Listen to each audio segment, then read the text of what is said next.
Hey everybody, it's Wednesday, 8 o'clock. Welcome to Darren Stanton Live. How you doing?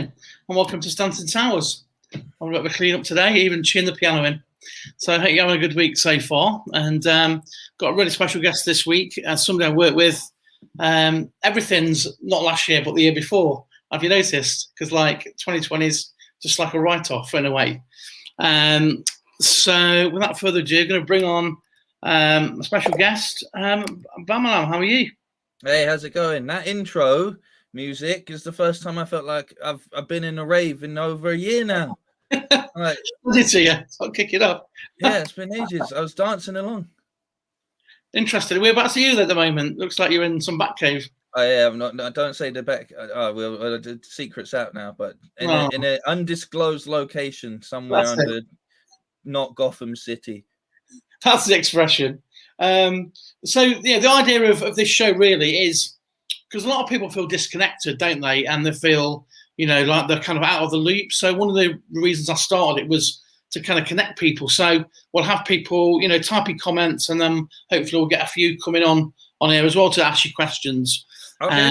And the overall upshot of it is, I mean, you've got a massive history of stuff that you've done, which we'll have some clips of. But essentially, just really kind of getting an idea for people of what you do, because you do a lot of different things. What's been your journey, really?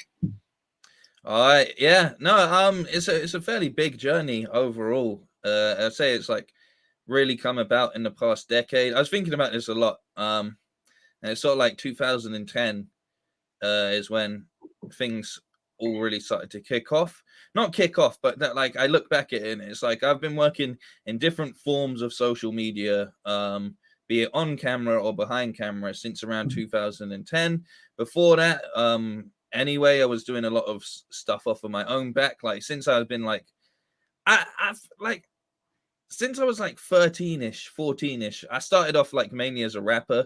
But one of the things about like rap and stuff is at this point in time, I don't like accountability on other people a lot of the time. So I like to make sure that I understand the process of anything I'm doing from start to finish as much as possible.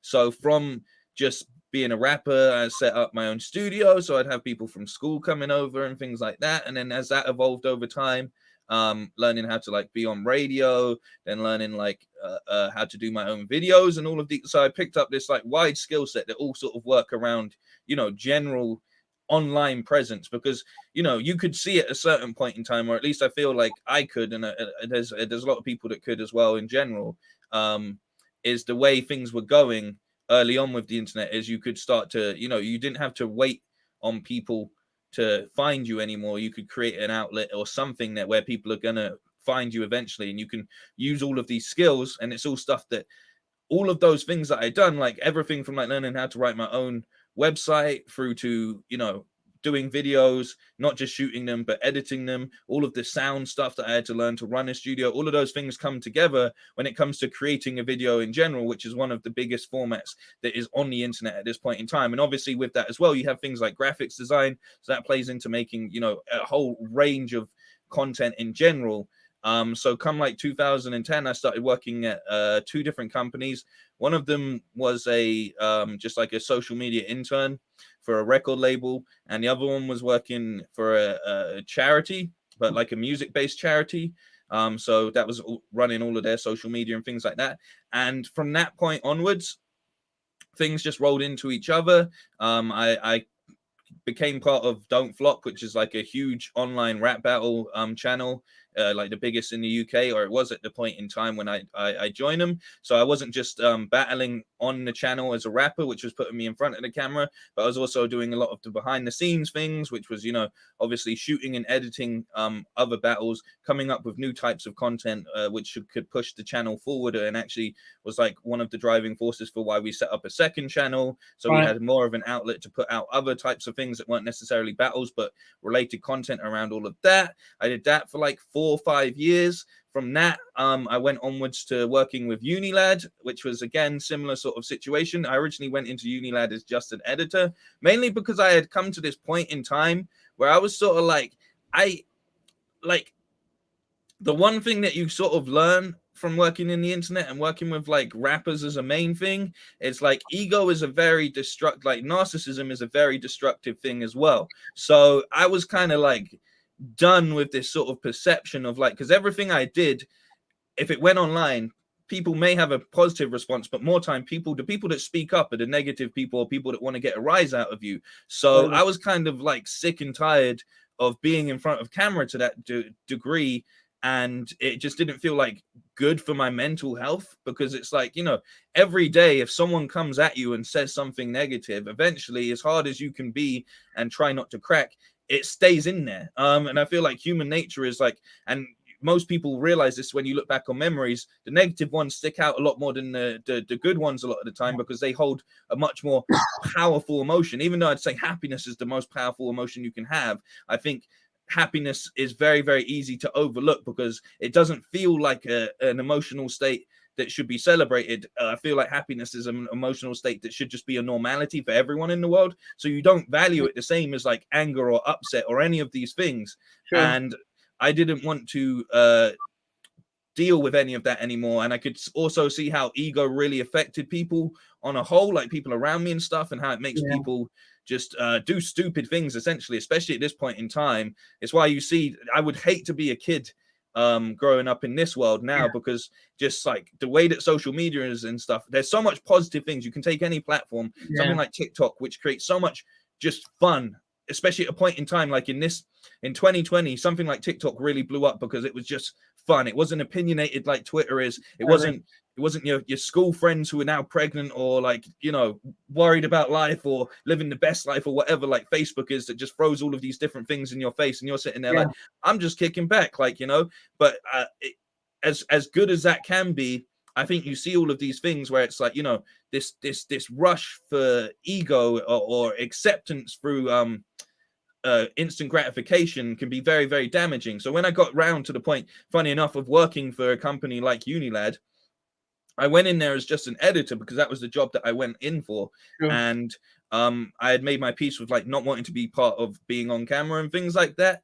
But as things go, as I've said, I just accumulate all of these different talents, and I can't help it, you know. It's not, it's, and I will always be like, oh, I could do that, or I could do that, or what, like, you know what I mean? So I ended up getting into a situation where just about into my start of my second year, they were like, just completely randomly, like, oh yeah, Bam, you really enjoy like comic book stuff.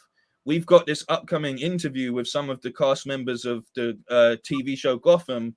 Would you want to like go and do the interview for us, kind of thing? And I was like, yeah, I'd love to do that. And I went in there with like a because one of the characters that was there was Penguin, like the person playing Penguin. So I went in with a format that was like, they had to read jokes off of the back of Penguin bars. Gotcha. And do like a laugh you lose kind of situation. So that was like my first thing, and they were like, oh, you came up with this concept and you went and executed it, and you did the edit and all of this kind of stuff. And I'm like, yeah, well, that's what I thought you wanted me to do. And then they're like, okay, cool. Can you do you want to do like the Lego Batman interview, like that we've got an opportunity for? And I'm like, yeah, all right. And then like the third interview I did, they're like, oh, do you want to interview The Rock in New York for 20 minutes? And I'm like, yeah, I do. Yeah, I do. Yeah, you know what I mean? Yeah. So the first Rock interview I did was with it was with Dwayne in New York, and it was like my third interview ever. So I'm like, this is nuts. Is this the one with your mum, or is this a different one? No, that was later down the line. I don't think I would have been able to do the one with my mum if I didn't because I had the first interaction I had with him was 20 minutes, and he was just so nice and so welcoming, and he was asking me questions about my life outside of it and stuff, and we just clicked like that. And I'm sure that everyone that meets him in that situation will be like, we just clicked. But you know what I mean? He just had this sort of energy, and then I kept doing interviews, and then I did another one with him in Berlin, and it just kept happening. And then they moved me over from not just doing the interviews, but also working on the actual Unilad film page. So I was coming up with content for that, as well as doing the interview and things like that. And it just kept accumulating and doing more and more and more. And it just kept taking off, you know? So well, I'll tell you what, let's just take a short clip. Watch a short clip of The Rock, and this is the one with your mum. Yeah. And so it's just a great clip. Let's have a quick look at that. Let's have a look.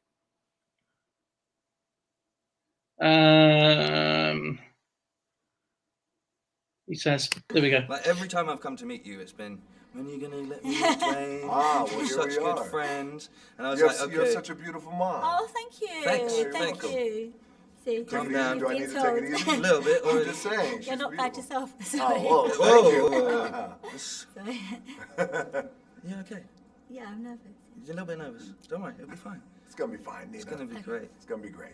Right, should we get into it then? Yeah, is it just gonna be me and Nina in this, or are you gonna go away? How's this work? It's just got something. What do you mean I got something? No, this is our interview. Just Oh, it's us. yeah, it's us. It's not, You got a little. thanks. You got a little thing. Thanks a lot. Thanks a lot. Thanks. Sorry. Okay. In 3 words, why should people see this movie? Well, I mean, your mom's here, man. Should we? I mean, how you doing? Yeah. Oh, I mean, it's a bit of a short clip, but awkward, to say the least. I'll The just worst thing is, sorry, I was just going to say, I'm watching that and I'm like, damn, man, I put on so much weight in this lockdown. me as God, well. I wish Yeah, I could me go as well. back. Me as I need well. I need The Rock to be my personal trainer. Yeah, definitely. I'll do for me. I'll do a few shout outs. Hi guys, Kay. So Kay Adams used to be in the police with me. She was a sergeant, and she's a regular now. Hey Kay. Laura, I hope she'll jump on in a little bit.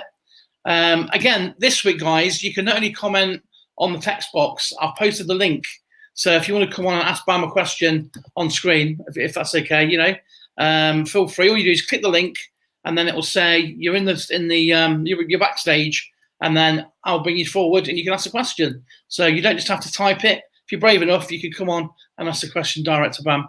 My good friend Arthur Cassidy, great show, Darren. Really interesting guest. I think you kind of answered it in a way, but Kay said, what inspired you to become a rapper? Well, maybe we'll come back to the set. And then I've got, I think this is it Phobit C, the best guy around. Phobit. Hey, yeah. Phobes. Phobes. How you doing? How you doing? Kirsty Gray, David. I still think that Facebook and old school Instagram is better for interaction rather than chasing sort of likes and reaches. And David says, for getting your message out without interaction. Oh, sorry, yeah. Things like I mean, TikTok. I'll talk about TikTok in a second, but that's starting to go a little bit negative now, isn't it, as well? I mean, yeah, there's always going to be people that use any sort of platform that they can to inspire negativity. But I think it's just, your hate speech isn't going to go as far as some person dancing to whatever the latest trend is on TikTok, So it's the way that the algorithm works in general is it understands what you like and it shows you more of that. So as long as you're not negative on it, then it doesn't come across as like a negative sort of situation, But yeah, no, definitely. I think I just use Facebook as just a glorified inbox for me now. I just message people on it. Same with Instagram, but like Instagram can still be a tool for like likes and stuff. I think that got completely twisted though, because I think that was the first sort of example where people were like, "You're telling me I can get paid to post with a picture of a toaster because I have 10,000 people that follow me or whatever, Yeah. But as like a content creator, like I'm bitter about that because I'm like, the worst thing about brands is like, there's someone that doesn't really understand like branded content that just goes, right, this person has 2 million people that like photos of them every single day. And what we're going to do is we'll pay you 10 grand to just post a picture of our product, and it won't get us anything, but we're going to invest like ridiculous amounts of money in that. What I think works really well is content that actually makes sense. And I think the big disparity and the problem is that so many companies were just so quick to like, the internet's very much social media in itself, as far as advertising and stuff, is very, very like cowboy-esque. It's very like snake oil salesman. They want to put someone in the background that goes, I use this product and it worked on me, it could work on you. Like, it's like a weight loss thing or something. And they've just got all these like industry plants because they've got, millions of followers or whatever. But the reality is the exchange rate. If you ask any of these companies, well, how much people actually click the link from that person that posted it with, and it got 80,000 likes or whatever, they'll be like 3 people. Did any of them buy it? No. So Yeah. there's like this big disparity that created this online hype around things like, especially Instagram, where everyone was seeing a certain amount of people doing it. So then they started to be like, well, I need to get my Instagram to a certain point and I'll make money. And it doesn't work like that. From being behind the scenes in it all, it doesn't work like that. It does for certain people. But as a general thing, it's like there's gonna come a time where people go, oh, actually, why are we paying these people to just post a picture? It's not like making a piece of content around it. There's content creators that do really good things and make not just adverts, but usage of these products and stuff, and actually show you like the ones that I'm more likely to buy is literally someone being like, I got asked to sample this product, so I tried it out, and here's the results. Like, they don't say, oh, it's the greatest thing ever, or what, so on and so forth. Sure. But they show you something and they allow you to make your mind up. But you can't grasp that from just like a photo or someone putting like in their stories or something like that, you know. And it's gonna, as I said, that Wild West vibe is going to completely change over the space of the next however many years, when companies start to look at like, oh, well, how much money have we spent on advertising over the past however many? And then they go, oh, well, we need to start doing stuff that actually works. And I think you see that quite a lot now, where people would rather invest in more niche things. You know, they'd look at something where they're like, oh, this is a tech company, so we're actually going to advertise tech through this company where it makes sense, and they're going to give an honest review on it and stuff like that, as opposed to just sort of this influencer mind state where it's literally like, well, these people like this person's face, you know, they like this person's face, they don't like the products they're selling, they couldn't care less for them. So it's become very much now, you see it a lot, that people actually invest in niche kind of things, and not just niche but focus communities. Like, it makes a lot more sense. Someone like pointed it out to me when I was actually at an Instagram talk, and it's like, you know, if you have 50,000 followers, like, you've sold out Wembley, like, you know, in theory. Like, it's a huge number, but it's also like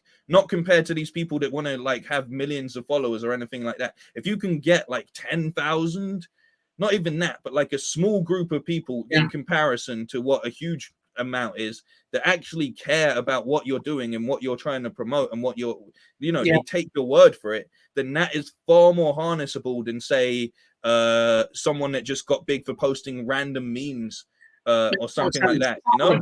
Community, isn't it? It's like having a family, a community, and like you say, if those 10,000 are purely with that, the segment, I mean, you've got so much power with that 10,000 than rather than having 100,000 and 90,000 randomers almost. Yeah, 100%. Like, someone pointed out to me recently as well. It's like, so obviously with the way that things have been in lockdown and stuff, I think a lot more people have in general started streaming and making content like in that way, because streaming is obviously a very accessible way of making content compared to some things like, even if you don't have like editing skills, then it's easier for you to do a stream than it is to put a video out every day or something like that, you know.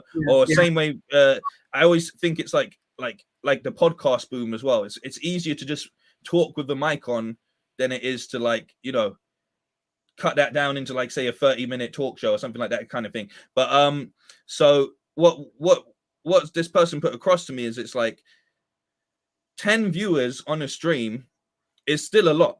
Like, I think about this. Go ask 10 of your friends to sit and watch you do any sort of stream, you know, to watch you play a game for 3 hours, to watch you talk about why you liked a movie or something for 3 hours. Like, you're not going to be able to get 10 people that you know in real life to come and do that most of the time, you know. Like, so like, for all these people that want to stream and so on and so forth, you have to remember things like that. Because I come out of a thing where I'm like, if I do a stream, sometimes I'm like, man, I only got 30 people in that stream, man. I kind of feel like I've lost my audience and stuff. But it's like, you know what? Like, that's 30 people that have invested their past 2 hours into listening to what you have to say. It's a huge amount of people. If all of like even those 30 people bought like a ticket to you to do that or something like that, that's a decent turnover for a night. Like, you know what I mean? So it's like, it's valuing communities, and that's what brands are starting to look at as well and starting to realize. I'm going to answer Laura's question quickly as well, because she's asked like, what's top 3 tips for social media?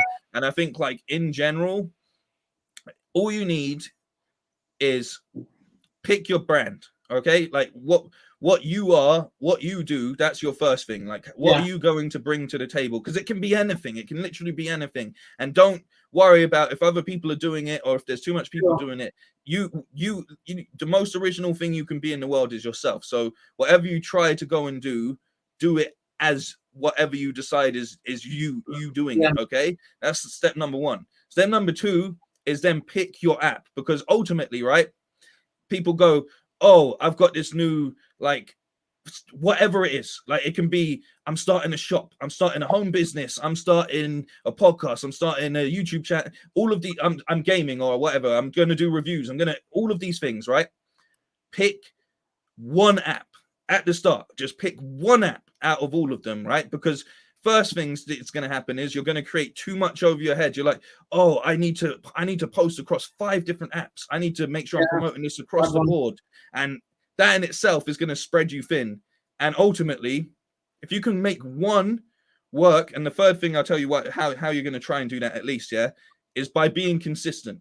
Like, you're going to pick, even if it's 3 times a week, it's 1 time a week or whatever. And I'm terrible at this because I'm so, like, I have dyspraxia, which makes me very unorganized anyway. Sure. But I write it down all the time. I'm like, you're posting at these times, like, you know what I mean?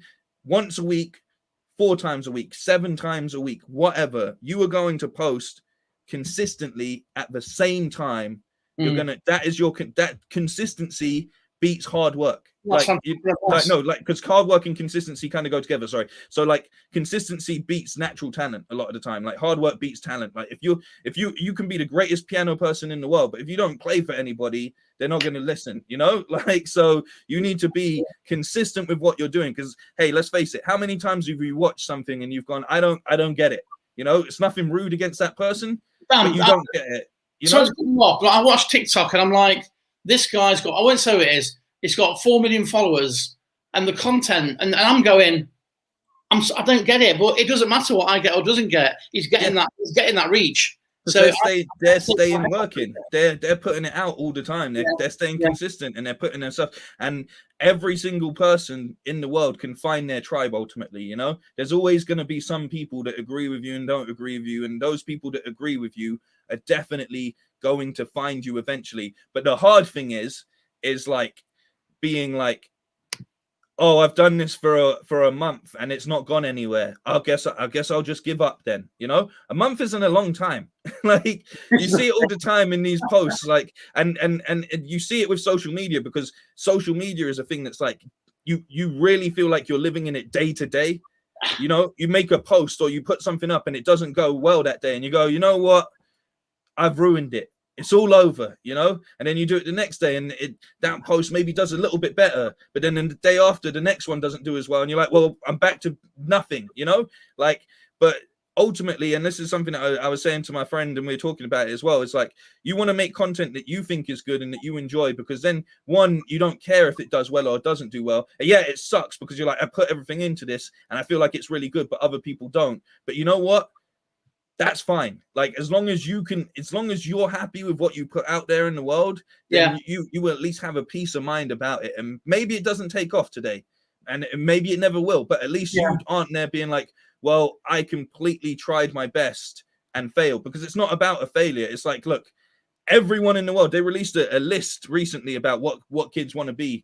Like, I saw it on Twitter, and it's like this list of like the top 10 jobs or whatever. And it's all like YouTuber, streamer, all of these things that you would assume. Because, hey, at the same time, when we were kids and stuff, and when we were younger, it's like, I wanted to be a musician. I want to be, it's the same thing, but it's just slightly changed over, you know? So you have to remember that you're in this space that everyone's doing, and there's going to be varieties of how good they're doing it. And yeah, like, you know, there's a lot of people on TikTok that probably put in minimum effort to their production value and anything like that, but just they had that one video because they stayed consistent. And once that spikes upwards, then suddenly people start going, I like this person, I'm going to go back and look over their old content, and I'm going to keep an eye out for all of this that they keep putting out as well. It's like my page, my YouTube has been like we're almost at the end of the month, you know, and I get like, I try not to look at it like day to day, which is hard because you end up getting like sort of pulled down in that day to day where you're like, oh well, that video has done terribly. That's it. I'm over. But I don't really try and let those blues like kick in until, like, for me it's like towards the end of the month. Like that's when I'm sort of like, right, well I haven't done enough. Like I don't feel like this month has gone well, but I have to look at it like as a bigger picture, because I will instantly be like, it hasn't done that well. But when I'm looking at like my YouTube this month, it's like, all right, so the past week everything is just bombed, like completely bombed. I don't know what's going wrong. I'm like, should I change it? Should I do this? Should I do that? What should I do? And it's like, you know what, at the end of the day, you aren't in control of that a lot of the time. It doesn't matter how much subscribers you've got. It doesn't matter like, you know, if the content's the best thing in the world to you or anything like that. If it just doesn't catch a blaze at the right time, then no one sees the fire. They don't even see the smoke to know that it's happening. So I have to look at it and go, but you know what, at the start of the month I actually had a video that was like coming up to like 80,000 now, and the video that came out after that's coming up to 20,000. So those two videos have done way better than all of the like other. I'm looking at the ones where I'm like, well, that didn't even pass 1,000. Like, but ultimately those two combined have averaged out like more views than I probably would have got for all of the 200 ones that I was too busy worrying about. But at the same time, that those videos have now pushed people into looking at other content, you know, and X amount of them have subscribed, and they're going to be like, okay, I want to see more from this person. So it pays off in its own way, and it, like as it goes and as it doesn't go. I recently started doing TikTok. I have a client that I'm working for on TikTok, and that's like got off to like a really good start with like the first video that I posted is now like 300,000, and then I've got a couple 50,000s on there, and then one from this week's on like 80 and stuff. But what I again see from that is suddenly all of these older videos from before I was even working for them are starting to get more hits again. People are starting to go back and comment on them because they're like, well, I like that one video that brought the attention, and then they go back on it, you know, like, and they actually they click on it and they're like, oh, there's more. I want to see more. I want to see more. So you never know which video it is that's going to be the one that takes you there. And you're going to get milestones over time. But, you know, if you just give up after even the first year, look, like my friend, like heavy spoilers. I remember when I was working at Unilad and he was working a job that he didn't enjoy and stuff. And he went through almost 2 years of doing YouTube content, which just wasn't hitting anywhere, you know? And then he found his format eventually, and he kept doing that consistently. And this year, like, you know, like he's on like his 4th year now, he's just passed 500,000 subscribers. You know, he literally has made himself into a complete business. He was able to quit his job that he hated, you know, and if he had given up at any point in time in those 2 years when things weren't hitting right, then he wouldn't be where he is today, you know, like, and that's what it is. It's the consistency of staying on it, and you never know when it's going to happen. And you always see those posts where people literally go like, you know, like the one that shocked me today, Bill Withers was 40 when he had his first hit. 40 years old, Bill Withers, household name, like incredible talent. Like you'd assume he would have got picked up early, but you never know. So you have to just keep doing what you consistency, staying on what makes you. And like I said, pick where you want to go at this point in time, because if you can get big in one place, then the knock-on effect will happen in other places, and you can direct them to other places. Everything you've said is absolutely what I've learned and struggled with, because, you know, I thought, I've got to be across all network, across all platforms, you know, and I'm you know, in terms of social media, I'm a novice, complete novice, you know, out there. So I'm learning from the ground up. So what you've said makes total sense. And I know that, you know, a lot of people are going to benefit from that. We've got some more questions, but I thought what we'd do is just to kind of break up a little bit. We'll have another clip now. No worries. You and I met. Obviously, I was asked you. Well, do you want to tell the story about Poker Stars? All right, yeah. So they decided that it'd be a good idea to, you know, prove that poker's accessible to all. And so then I find myself in a position where I've been entered into a £10,000 entry fee tournament in the Bahamas for Poker Stars, playing against real poker players. And they're like, all right, well, in the next 2 weeks, you got to learn to play poker. So we went through some rigorous training techniques. I went to an acting class to try and help with my poker face. And I ended up meeting you because we were talking about body language and how people essentially put on a poker face. So I had to understand how to make a poker face, but also how to break a poker face. And then they gave me like 1 day with an actual poker veteran once I was in the Bahamas. Other than that, all I did was watch YouTube tutorials and try and learn the game of poker, which I'd never played before at that point in time. But I got into day 2. So, you know, that's not that bad. And it helped with everything you taught me about body language, not just helped me there, but it sort of helped me in life moving onwards as well, like picking up on people's tells, trying to find their baseline, like when they're talking about things that they're not realizing that you're sort of analyzing them on. If that's the right way to put it, you know, like when they're in their normal state, that's when I'm started taking notes and stuff. And I'm like, okay, so he does this when he's happy or when he's telling the story, all of these kind of things. I learned to try and apply. And my favorite moment was in that, because of all of that sort of like body language training, and mixing it with the acting, I got into a situation where I was on a table with someone that from last year had actually been the guy that eliminated the person that was part of the, like, you know, canon novice go to a poker tournament. He ended up on the same table as me, and he had got rid of the last person in a similar position as me. And he's like this Russian guy. He looks like a crime boss, because, you know, they all got their shades on and everything, and he's all well dressed and stuff, and he's like saying stuff in Russian to the other Russian on the table, and I'm there being like, I call it, I'm trying my best to but I'm looking at it and I'm like, I know he ain't got this, I can see it. And like I start saying stuff like, you know what, I see you and I'll raise you 2 M&Ms and stuff, because I was eating M&Ms the whole time. And he was like, he said to the Russian guy, and someone translated to me, he goes he goes, I can't figure this guy out. And I'm like, yes, all of the training came together. So that's how we met, learning body language, and then I exploited it. Well, Kay's just put, have you ever been asked to advise members of government? Is that me or Bam? Think on that while I just play the clip. We'll have a look. So the day that you were off then, why were you off that day? The day that you were off? I was Don't lie.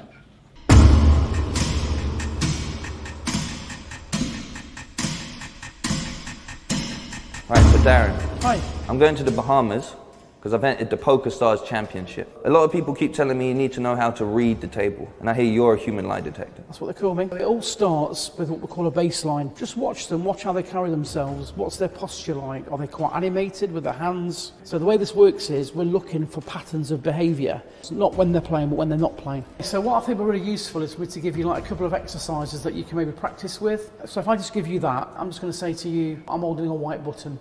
I'm holding a white button. So what I'm doing right now is I'm looking at your eyes, I'm looking, are your pupils dilated or not? One of the big tells is also breathing. So now take the red button. I've got the red button. You've got a switch there. You move your head, right? You pucker your lips and you Why do I pucker my swallow. No, we're just drawing out the tells. So you say to me now, say yes both times. Have you got the red one? Yes. Have you got the white one? Yes. You've got the red one. Show me. I do. Yeah. So now we're gonna do it with you. Watch my face and watch my eyes. You know, watch my lips. Are you holding the white button? I'm holding a white button. Are you holding the red button? No. Can you say you're holding the red button? I'm holding the red button. One more. I'm holding a red button. So you slipped up that time. Yeah. Okay. All right. I've got it. Let's do the challenge. Okay. I'm ready whenever you are. Do you have the red button? I've got the red button. Do you have the white button? I've got the red button. Have you got the white button? I've got the white button. He's got the red button. Yeah. Yes! Hey, I gotta get composed. See, Although if I did that, right, I'm like, 2 aces! Yes! Done. So I'm thinking with all these skills, there's something you can help me out with. Recently, we've had a lot of people saying that they're sick. I don't think that they're sick. It says here that you weren't in last Tuesday. I was ill. You were ill? Yeah. What were you ill with? Tonsillitis. So there's no way I could have a photo of you out shopping. It's doubtful, yeah. That's got no date on it though. There's a funny thing about you, Megan. Every time you lie, you happen to bite your lip. You have this little, oh, I'm a little innocent schoolgirl, kind of, I've been caught. Oh. It's no laughing matter, and you have been caught. Get out of here. I don't want to look at you any longer. Send in the next one. So the day that you were off then, why were you off that day? I wasn't. I wasn't. Don't lie. You've taken a fair few sick days, Dale. Yeah. Yeah. Were you in fact sick? I was, yeah. Yeah. What were you sick with? I was having some discomfort in this area. I'm under the belief that Dale is in fact telling us the truth. So Dale, well done. Thank you for being the only honest member. Guys! As we went through the interviews, Sure. I was thinking about the things you were saying, Yeah. and I could see it play out on the face. In the case of Megan, we caught the lip. In the case of Dale, we caught the confident nod, which is something I myself had done. So I'd Sure. found something that related to myself and seen a similarity there. Yeah. So how do you think I've done? I think genuinely, I'm not just saying this, you've done fantastically. You know, you've made massive headway today. Awesome. I'm feeling really good about myself. Just continue to do what you're doing, and I've got every confidence that you're going to smash it out there. Thank you very much. Yeah, it's a fun Good times, man. Good times. And it made me laugh because you did. I couldn't find the clip, but Kevin Hart, the comedian, he did this truth or bluff. Yes, And I think you beat him, didn't you, as well? Like, I did. I did. Drove him crazy because he likes to think he's good at poker. Yeah, he is pretty good at poker, but I could tell, man. I've seen him act enough. You know what I mean? I've seen him act enough, so I could tell. Yeah, that was really good. Did you see how you're a good teacher? It stuck in my mind. I was talking about the baseline before we went into it. Yeah. All the things that you mentioned in the video, they're still in there. And it made me laugh as well, man, because even though, like, with the sickness thing, it was all that was done kind of in a fun way. And Megan, that was the first thing that I saw was she bites her lip, and you picked up on that straight away, which is pretty cool. Called her out on it. But people, you'll see, even though people, you'll note that well, they'll still do it. Let's see, just do a few shout outs. Again, let's have somebody on. I know your friend Phobes was waiting for a while to come on and see, but they're probably going to come back. He said up here, I can see it says when are you going to rematch Ross Kemp? Yeah, I think that's what we're going to ask you. One day. We've got a clip of that as well, actually. But let's have a quick look.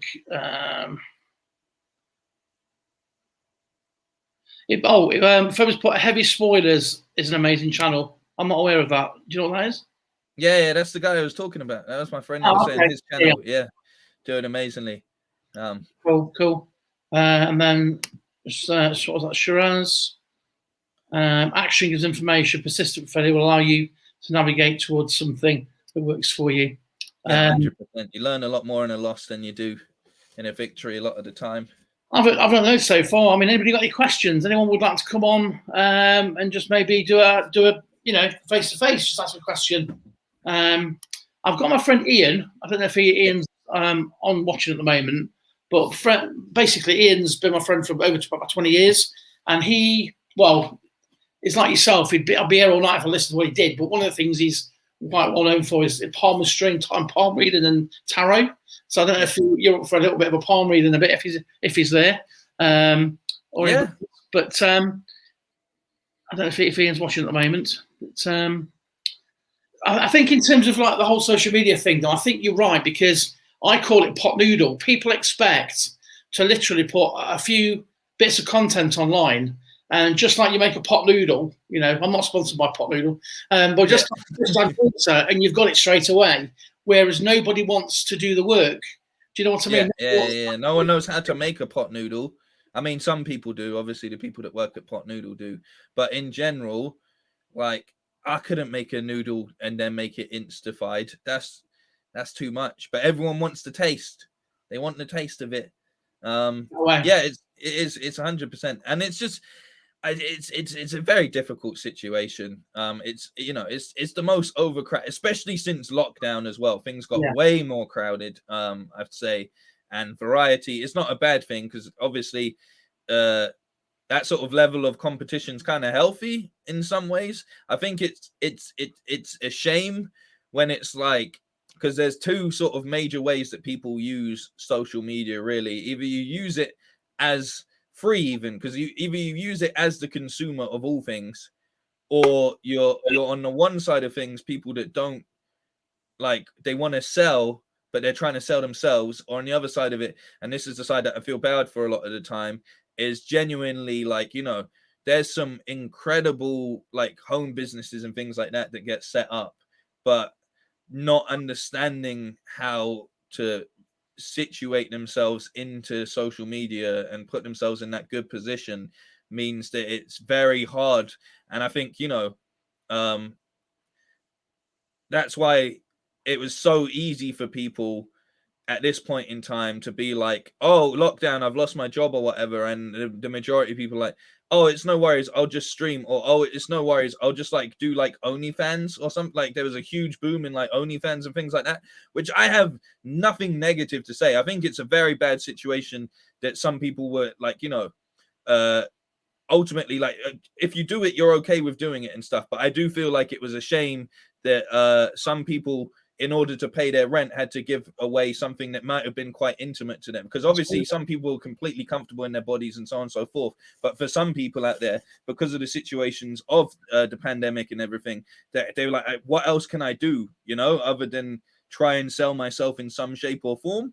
And it's all of these things, if you're completely comfortable with them and how much you want to give to the internet, that's completely fine. But as I said at the start of all of this, you then do put yourself up to being in this domain where, and I don't agree with it. I would love that every form of social media you had to sign into using your actual credentials and link to your personal details, because people get away with saying some horrible stuff behind anonymous accounts and stuff. And people have used these opportunities to, as I've said, some people are in situations where it's like, I can't really make any other money than taking one of these quick options that the internet it makes available to us. And then they're being met with like people that A, don't have the confidence in themselves to ever go out and do that anyway, or B, are just people that want to go out of their way and make other people feel horrible for no reason. And that in itself it's a very dangerous situation. Since I started streaming, I've had a few people sort of be like, oh, like my son or my brother or whoever, like, daughter, etc., wants to like get into streaming. They're like 14 or they're 15, whatever, all of this. What should they get to set it all up? Firstly, I always go, just Google it, because it's one of the, like, it's so easy to do. And it's very easy to put in what your price range is on a search engine, as opposed to ask me, because then all I've got to do, what I'll do is end up going Googling it myself on your behalf. So I'm like, come on, man, just go and Google it yourself. But what I'm more worried about, and what I say is, like I said, is this thing where it's like, I wouldn't recommend putting your child or your younger sibling or something like that onto the internet that much at this point in time, just because it is like, there's so much horrible people out there hiding behind this anonymity that it can be, I wouldn't recommend. As I said about, like, I would hate to be a kid now, like having the social pressures of Instagram and all of those kind of things. But also, like, I know for some kids and stuff, the stream, like, some of the biggest YouTubers and streamers in the world are like still going to school and things like that. But I feel like you have to take some level of responsibility to be like, what am I putting them up for here if I'm helping them achieve this? Because great, help them achieve their dream, of course, but make sure you're there to sort of moderate what they're seeing and the sort of feedback that they're getting to some degree, because as I said, people will be people can be so horrible in all shapes or form. You're so right. You're so right. I mean, about 3 years ago, I was at the Bull Ring in Birmingham, and it was all cordoned off, and there was literally, must have been about 800-900 young girls in the Bull Ring. It was all cordoned off. And I said to security, I said, oh, have we got like some band or something? And he was like, no, it's some kids from YouTube. And I don't know who it was, but obviously it was quite famous on YouTube for not very much. But to get that sort of notoriety, it was almost like Justin Bieber's turned up. My concern about it is that, and it's some certain TV shows, like some reality TV, they'll pluck these people from total obscurity and they'll put them on the front papers and up on national TV, or they'll put them in a position where they are making this money. And because they've not paid their dues, you've grafted a lot of years, same as I have. So we've had the knockbacks. We've had the knockbacks where, for every time I've done telly, I've had 10 pencils that never happened. So all that, and I think if you suddenly just go from from A to Z without that. I think, I don't know what you think, Bam, well, that's part of the process. They're not. Oh yeah, 100%. Yeah, of course. And the other side of that is that's why you get like it's very common now that you know, like I don't want to get into a whole thing about cancel culture. Like I believe it's right when it makes sense, but I also believe that like there's a lot of like just general sort of witch hunting, and I feel like if you look into enough people's public past, and you know, like you take someone that wasn't aware they were going to get that much attention, and suddenly they've got all of it in the world. I'm pretty sure with the way that conversations change and so on and so forth, as rapidly as they are, as the world expands, as the world becomes more thoughtful about what's insulting and what hurts people and things like that, what happens is like it becomes very easy for someone to be like, I don't like this person getting this amount of fame, and then they go out of their way to find something to try and destroy that person, and pull something. They can even pull things out of context, or they'll take a screenshot or make up a screenshot, or anything like that can happen, you know.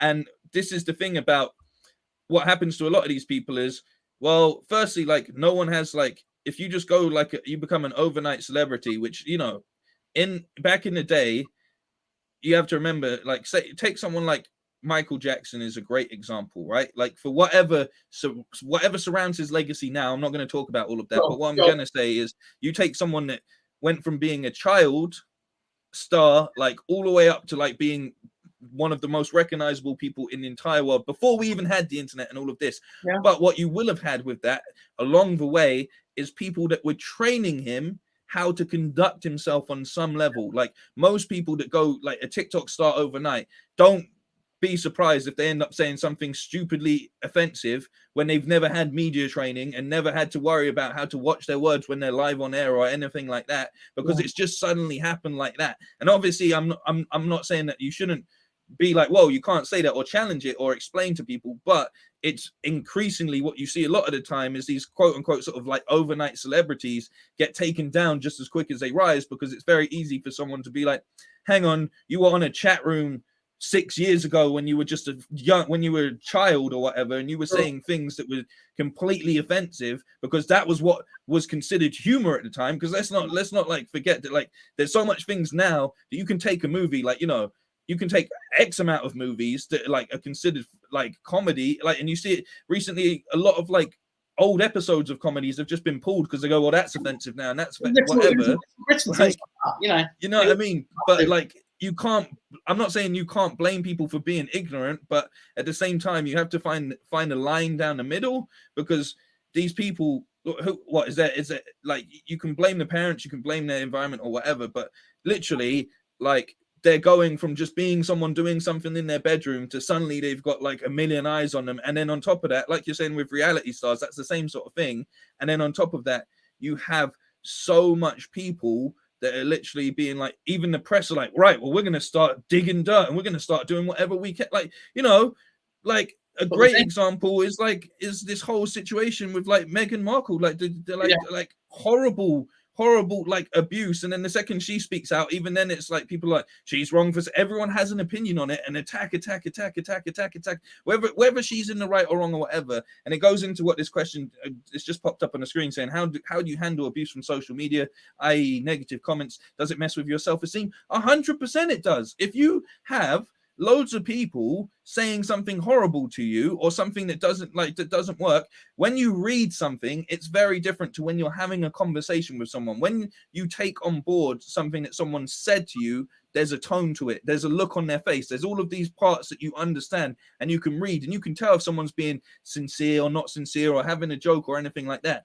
But when it's just a text, you read that in whatever mindset you were in at that point in time. You don't read it in however they intended it. I've fallen out with people in my stream because I'm like, just fuck off, mate, when they're joking. And I'm like, I'm not reading it as a joke because I'm wound up about something. Like I'm playing a difficult game or whatever. And then like, oh, no need to be like that. And it's like, take into consideration that you are just a text message that I have to read. So and in their head, it's one thing. It's like, oh, I'm entitled to my opinion to say this. I can say whatever I want. You've put yourself in the public forum, so I'm going to say something, whatever, and I have the freedom to do that. And you can either take it or not take it. But what they don't think about is if you get 50 comments that day of all people in the same mindset, then that builds up, and you read every single one of them, and you can be like, don't read the comments. It's one of the biggest pieces of information, advice people will give you. Don't read the comments. But at the same time, when you're trying to be a quote unquote brand or anything on social media, you feel like you need to take in what people are saying, because you need that's your feedback. And while it may be negative or something, sometimes there is stuff where even if it makes you think or it hurts how you're feeling, it can be quite helpful. There's people that can be like, even though you don't want to hear it because you kind of agree, it can be really, really helpful. So you have to kind of go like legit, like, oh, I'm going to go in here and look at everything. But at the end of the day, like, you're going to try go to sleep, and there will be something that someone said that was just completely uncalled for. And that's going to ring true, because ultimately, if you're not in the right mind state to read that, and not every single day you can be, you can't always be up, like, Absolutely. Yeah, it's very hard to stay completely positive 24/7. And I have so much admiration for, I think that's one of the biggest things about being an adult, is literally like, I look at like someone like my mum, and like, no matter what happens, she'll always find a way to sort of just stay positive about it. And I think that's the biggest sign of maturity. And I feel like it's learning. That's how you reach enlightenment as a person, isn't it? It's like you take all of these years and you have to just like learn to be like, okay, I'm not gonna break, because if you do every single time, then you're not going to function. Like, you know what I mean? Like, you will stop working because it's too much. But at the same time, how do you deal with that? It's literally like growing a bit of thick skin. Also, for me personally, it's being like, you know what?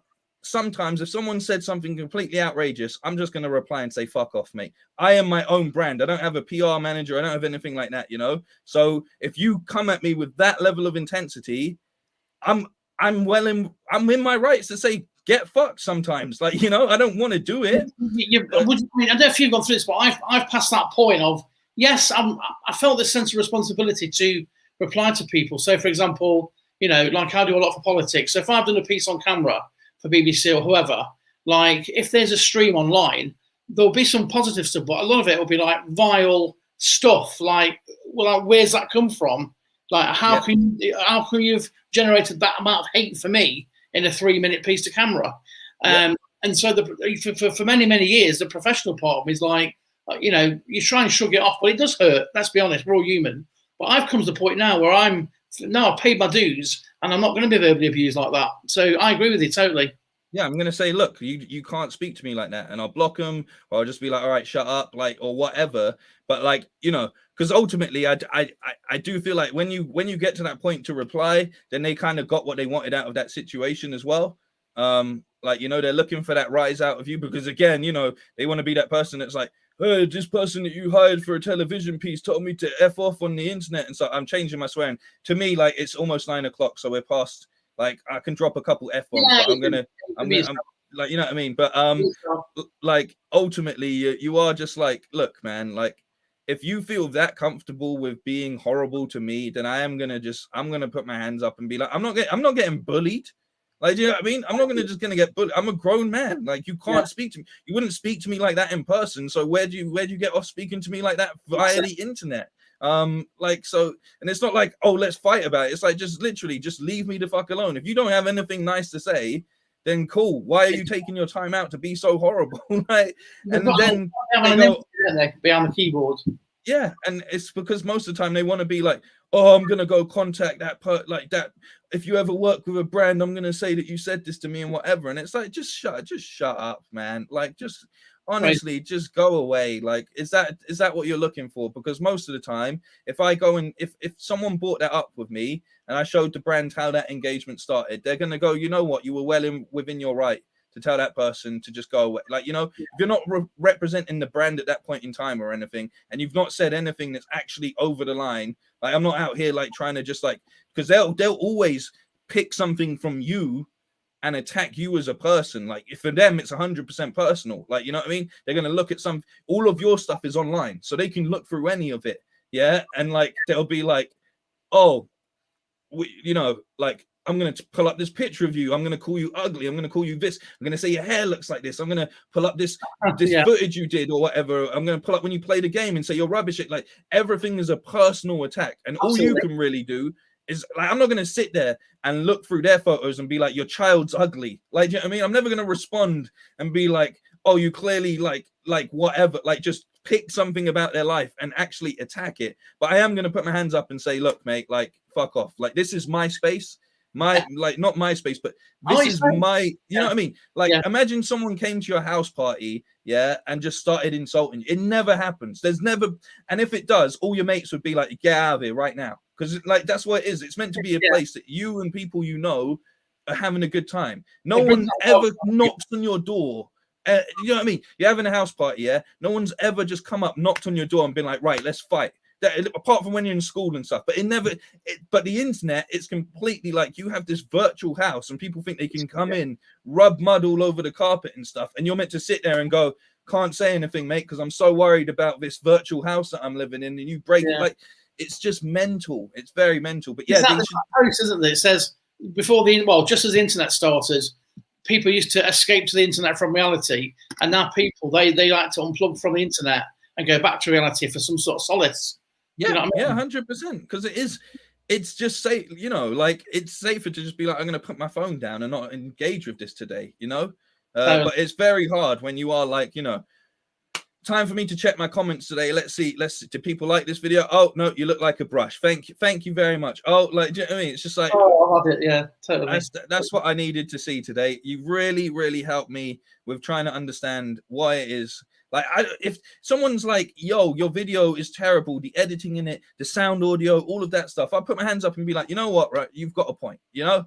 Fair enough. Yeah. But when it's just people that are literally coming at you, like, to be like, oh, blah, blah, blah, you're like, come on, man. Like, why are you spending your time like this, you know? And it is just because they want to rise out of you. And because most of the time, I'm sure you must look at this so much, is like projection, I think, is people projecting has become so much more, because again, it ties into ego. Everything I was saying about at the start, like it all ties into ego and narcissism and all of this kind of stuff, right?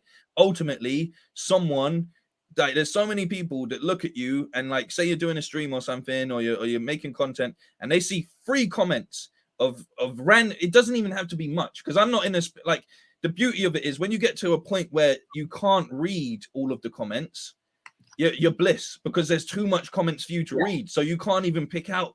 But when you're like trying to build your sort of like social medias, like it becomes you may only get 10 comments, so you're like, well, I've got time to read all of these, and they'll look at it and they'll go, these 5 people that have all said something positive, I'm not having anyone say something positive to me today, you know, like, so I'm gonna then become the negative factor in this. They're the person that comes in and they go like, oh, you lot all building a sandcastle over here, having a good time. I'm gonna kick that sandcastle, like, you know what I mean? Because I feel like shit, essentially, for whatever reason it is. And if they had just come over and said, "Can I build the sandcastle with you?" You'd be like, "Grab a spade, mate. Do you want to make the moat? Go on. You can fill the moat." Right. Instant reaction. Let's smash it. You know, it's like the old analogy of, you know, you see kids catching crabs at the seaside. And, you know, there's always one crab that's just about to climb out the bucket, and then the rest of them try and drag it back in.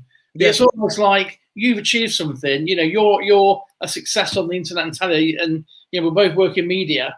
And it's like, I don't like that, because that makes me feel like I've not achieved what I might have achieved. So I'm going to smash what you've got. Yeah, I'm gonna cast the first stone for no reason at all.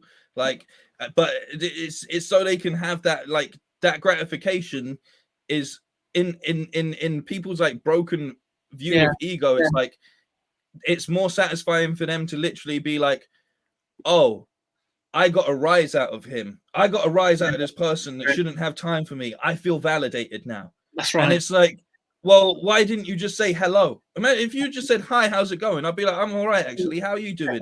And we have a nice interaction, you know, like, but instead they're like, no, the way I'm going to definitely get a rise out of this person is by just attacking them, you know? And I find a lot of the time, if you like, one of the best ways that you can deal with maybe like negativity is sometimes I'll just take the joke on it, like with it, you know, I'll roll with it, and then they're diffused because they wanted that eruption out of it. And then they're kind of like, oh, let's joke. Oh, he's joking with me.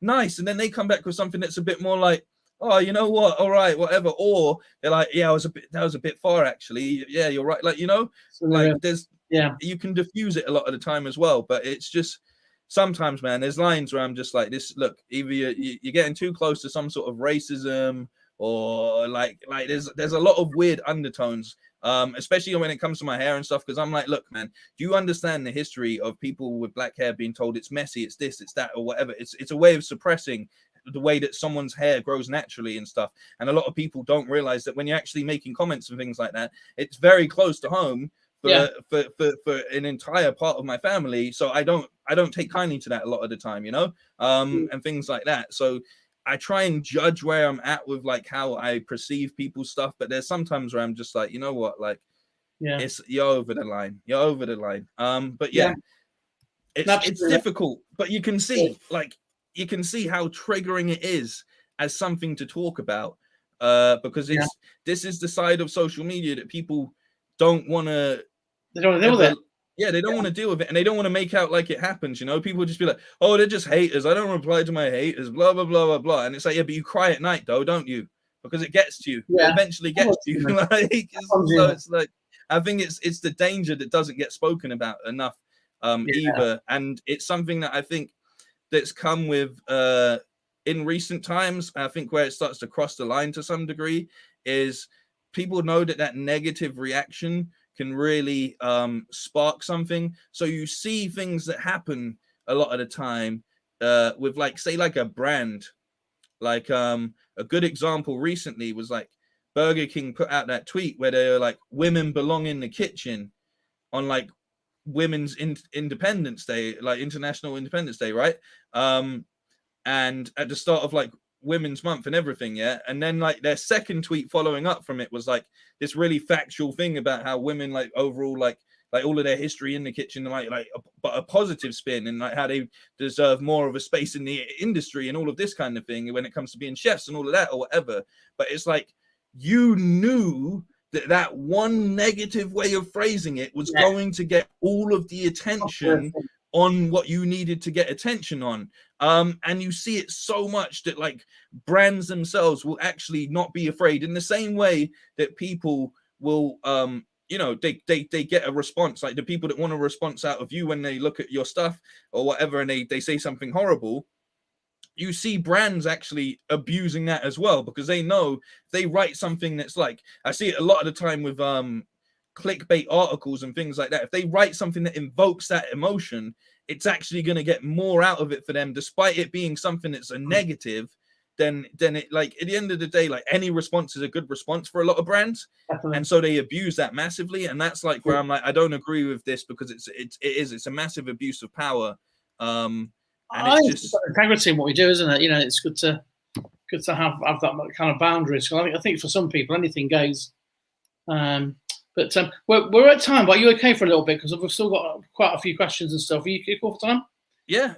I'm let's do just Q&As and stuff. I've rambled on enough. I hope this has helped people with some form of perspective. I just want to play one little clip that I've got here, and then we're going to bring Ian in, because Ian's a fantastic guy who's going to do some stuff with you, and you know, we'll focus on Ian's stuff. So one of the people that you got to interview was one of my all-time favourite guys, Denzel. Is it Denzel or Denzel? It's Denzel, man. Denzel. And the man himself. And I've got a theory, because I've met, when I was in LA, I met a couple of famous people. I met Dustin Hoffman and a few other big, you know, like so A-listers. And it's my belief. I know we think about this band, but the really big stars, like I know people that have worked with Tom Hanks, and you know they've had to fight so hard and play such a game to get there. Yeah. That they're so humble and so spiritual. Well, this is this is the thing that's like so like jarring as a mentality, and it's why I talk a lot about like you would get a better response if you were just a nice person, because out of like maybe the 100 celebrities I've met, not a single one of them has been an asshole. Not a single one of them. Every single one will say thank you to everybody in the room. They'll say hello to them. They're nice. They're welcoming. They're good in their heart and soul and their attitude towards everything. And I feel like that level of like success for them comes from keeping that positivity like in their approach to life. you know. And I don't think you like people can say that karma is real and isn't real or anything, but I do genuinely believe like it's about consistency and being a good person, and you will get way further than all of the assholes combined. Like, and that I wish people took that mentality on, because it really kills me to see people think that you can you're gonna get somewhere by just being negative. All you ever get back is another form of negativity. Like, and it's crazy. Like, as you said, so humble, every single person. Denzel, one of the most esteemed actors like in the world. Also, for me going into this situation, a lot of people like, oh, you got Denzel, he's quite difficult to interview. I've heard he's quite. It looks seamless. Saying that, yeah, he looks effortless. Yeah, effortless, because the only few interviews I've seen where he's like been like, no, I'm not feeling this, is when the people have been idiots in their approach. Like, it's just, he's not going to take no shit. He's a grown man. That's what I'm saying. You know what I mean? Like, I'll play the clip, and then we'll have a little bit of a chat, and then I want Ian to come in and get involved as well. So we'll play the clip now. That's a great clip. Yesterday wasn't so good, I but can tell. yeah, I don't want. How can you tell? Because it's the way you said it. Yeah, I had something going on with my ex, but I don't want to get into it. Okay. So Well, today, here's the good news. yeah, There's always tomorrow. yeah, I got to look forward to this, and it completely changed my mindset. So I'm feeling good.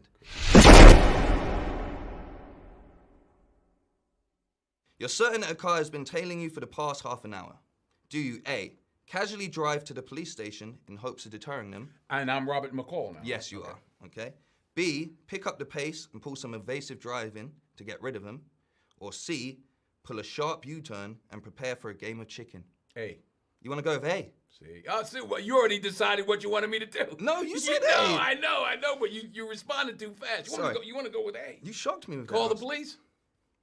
Really? No, I call the police, and then I make a U-turn. So they can come clean up after. The Grace brothers, you ever heard of them? The martial art, the Gracie. MMA guy, Hoyce Yes. Gracie, all those guys? Yeah. Ed O'Neill, I did a movie with Ed O'Neill, and he used to train with them. And he told me a story about, I think it was Hoyce Gracie. Okay. And someone was at another dinner table yelling and screaming and cursing. And Hoyce went over, or one of the Graces went over and said, could you, or maybe the way they were looking at him, could you please, and they were like, well, look, it didn't go well. Hoyce stood up. Right. His girlfriend jumped up. Please, I'm telling you, I'm going to call the police right now. I'm calling the police. I'm calling the ambulance. And I'm telling you, it's not going to be for him. So do me a favor. Please sit down. Please. They sized him up. They sat down. Yeah, amazing. Yeah, so amazing. I'll call the police. Then I make a U-turn. That's a perfect answer. Thank you so much. Next question. A heavily pregnant woman starts going into labor in the back seat. Do you A, rush to the hospital, B, deliver the baby yourself, or C, tell the baby it has a chance to do the right thing and wait until we get to the hospital? Wait a minute, what was C? Tell the baby it has a chance to do the right thing and wait until we get to the hospital. And what was A? A would be just drive straight to the hospital. Drive straight to the hospital. You don't want to threaten the baby. And on my way to the hospital, I start delivering the baby. And just as I'm pulling up, because I have to drive, no, we're in England now, I have to drive. I'm driving and I'm delivering. Yeah. And I'm driving, I'm delivering. We pull right on in. Oh, the baby comes out. I snatch the baby up, slap him on the behind. He cries. You take out my super knife, cut the cord, pull in, park, help the lady out, come back. You be good to your mother. For 17 years, I'm going to visit. Did you see Equalizer 2? I know you haven't yet. But if you're not nice to her. So all those clips are on YouTube channel, aren't they?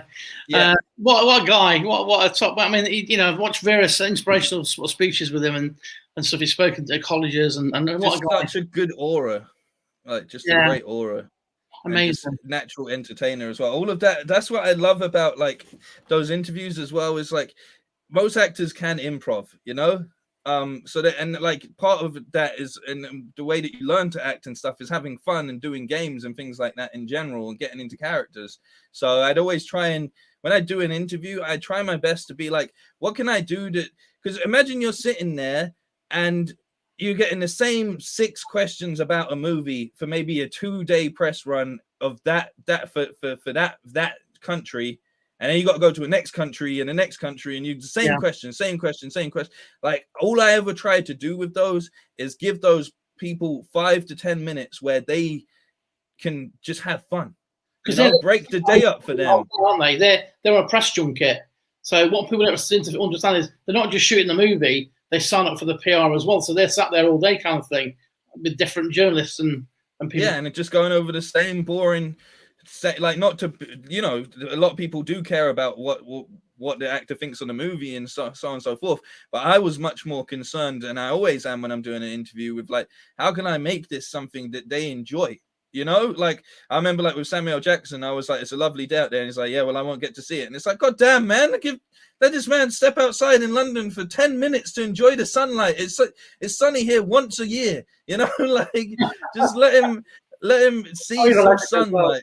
Like, just come on, man. Like, so yeah, I would always, because at the end of the day, if the celebrity or whoever whatever, as I said about content, as long as you're having fun doing it, then it will be fun for people to watch, you know? So I always kept that at the front of my mindset. Well, I'm going to bring Ian in, Bam. He's been waiting really, really patiently. Yep, sorry, Ian, I do ramble. No, it's cool. Ian's a really good friend of mine, and he's super talented. He won't say it himself, but it's Ian. How you doing? Hey, Ian, how's it going? How are you? It's flat in Marbella, aren't you, Ian? No, this is actually Broadstairs. Dickens' little place. Beautiful. Bam, I've got to say to you, I worship in the presence of a master. You are brilliant. Hey, thank you very, very much, man. I you massively appreciate that. Very welcome. Absolutely fantastic. I've enjoyed every single moment of you. I think you're just brilliant, my friend. Thank you. I really appreciate that. I'm in the presence. I'm standing on the shoulders of giants here. I just want to pick up on just a couple of things. You know, I've fascinated the fact that, you know, you're talking about these incredible numbers of people who want to build up their social media presence. And I think that when you look at somebody such as yourself, who's so articulate and so is obviously so intelligent, I think you've got to take on board that you do need to have those assets to really help yourself. I think you really do need to look in the mirror of your soul and say, am I up to this? Are you up to the ability to take on board people's total bias criticism, which, if I may offer the suggestion, that a lot of people's criticism stems from jealousy and envy of not being able to follow the path. And I know that sounds a little bit malicious and a little bit caustic, but I do believe when you watch some of the malicious things that you see on social media directed towards somebody who's obviously very, very good at what they do, it can only be from a different viewpoint and not from their own. I think Darren and I did a podcast about 3 years ago. I don't think you can remember it, Dee. And it was about critics. And you said something that has always stuck in my mind. When you review somebody who criticizes you, the first question you must ask is, how are you qualified to do so? And there are so many people out there who want to say, oh, Bam, your video's not so good. And to which you turn around and say, well, where are yours? Yeah, 100%. And but like that's I try my best to understand it, because it's like you're saying, like, it normally does come from jealousy. Like, there's 1,000 videos and stuff that I watch and I'm like, how has this got 1 million views or whatever? But then at the same time, what I'm not going to do is allow myself to be like, this video is rubbish because I personally don't like it, because it's not, you know, with so many people in the world, if I don't get it, that's not on me. There's a whole bunch of people that did get it, or maybe they did, like, they just enjoyed it for whatever reason. And I think what you're saying about like looking inside yourself, I think don't 100% let that sort of ever stop you. But like, because if you're good at what you do, or if you do something and it takes off, you'll always be able to find people. Like I have so much friends that work in social media that you'll never see them in front of a camera or anything like that, but they can tell you how to transform all of what you're doing. Like they'll be able to look at you so quickly and be able to be like, this is what you're doing wrong, this is what you should do, and I can help you with that kind of thing. Yeah, I think you're right. And I think some people think that what you do is easy, but it's not. The commitment that's needed and the dedication that's needed is really intense. And I think a lot of people, they see somebody and think, oh, I'd like to be there. You know, this drug that is far more addictive than heroin, which is fame. You know, I want to be famous, but are you capable of actually becoming famous and filling the whole of the criteria to fame? Because it isn't just standing there and being a competent actor. It is or competent at anything. It's actually working together. I mean, Liz, my partner, and I, we used to have a friend, Raj, and sadly he died far too early. And he was an immensely capable human being, and he was so kind and so generous, and he was off rich. Yeah. And what he did was, he was a jeweler and he'd learned watch repair. And he decided when he was in his 20s, you know, this little Asian guy who was, you know, perhaps didn't come from such a wealthy family and whatever, he decided to follow the path of what he wanted to do. And he went through his rites of passage, and he managed to become a Rolex trained watch technician. And he was trained by Rolex, and he worked for them for about 12 years in the repair department. And then he came back and he set up his little business and a market stall. But actually, this man lived in a £1 million house from this little market stall. Hey, very clever as well. Sometimes you don't want to let people know what you have as well in life. Yeah. But what he did, Bam, you'll love, was he bought and sold Rolexes, because he knew that when people got into dire straits, the first thing they sold was the watch. Right, yeah. And he would buy it cheaply, and he'd got people queuing up for these watches because they knew he sold them at a very fair price, totally serviced, and he could repair them as well. So he really got into a really good business. And I said to Raj once, I said, have you had a good week? Because he had a rule. He'd never sell one for less than £1,000 profit. And he said, I've only sold 7 this week. Yeah. But the point is that you don't necessarily have to have a big or very visible business to actually succeed exceptionally well. Yeah, exactly, 100%. And it's like, you know, there's just with that, it's like people assume that because you have notoriety that you're going to be paid ridiculously well, but there's so much businesses out there that you can do that, especially the other side of the internet, that people don't realize a lot of the time is there's so many people that make better money doing things being as smart as, like, are you good with words? Do you understand what people are going to use for business words and stuff? If you do, then go ahead and buy every domain that you think a business is going to come out with in the next 5 years or whatever, and resell that domain to the starting business for maximum profit, because they will want that .com name for good money. Or like advertising, if you can write articles and things like that, if you have your finger on the pulse on what people are going to trend and search for each day, then you can literally set up a website that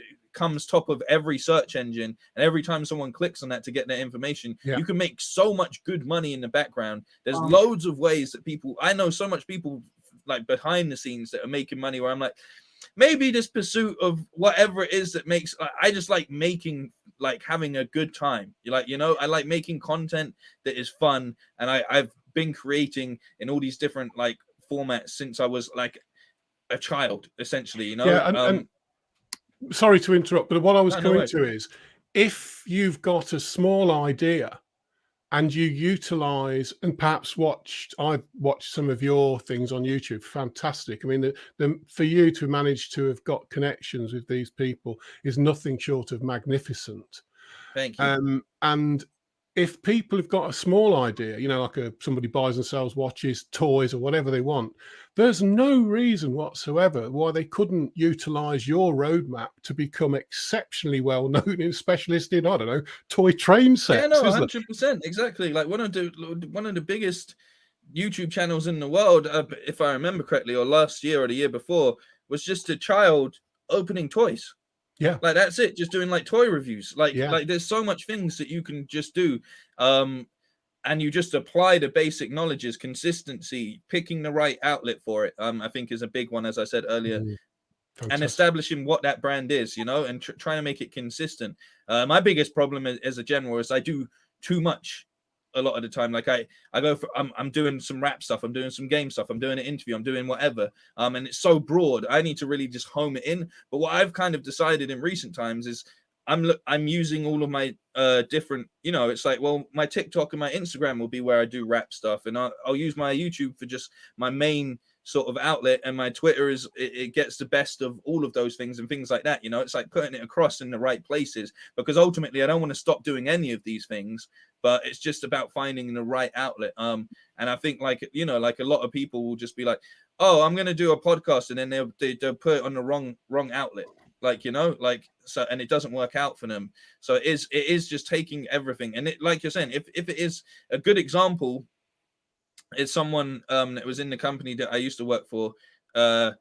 She started an Instagram where she was doing her like interior design stuff, but she was using her own flat as the example.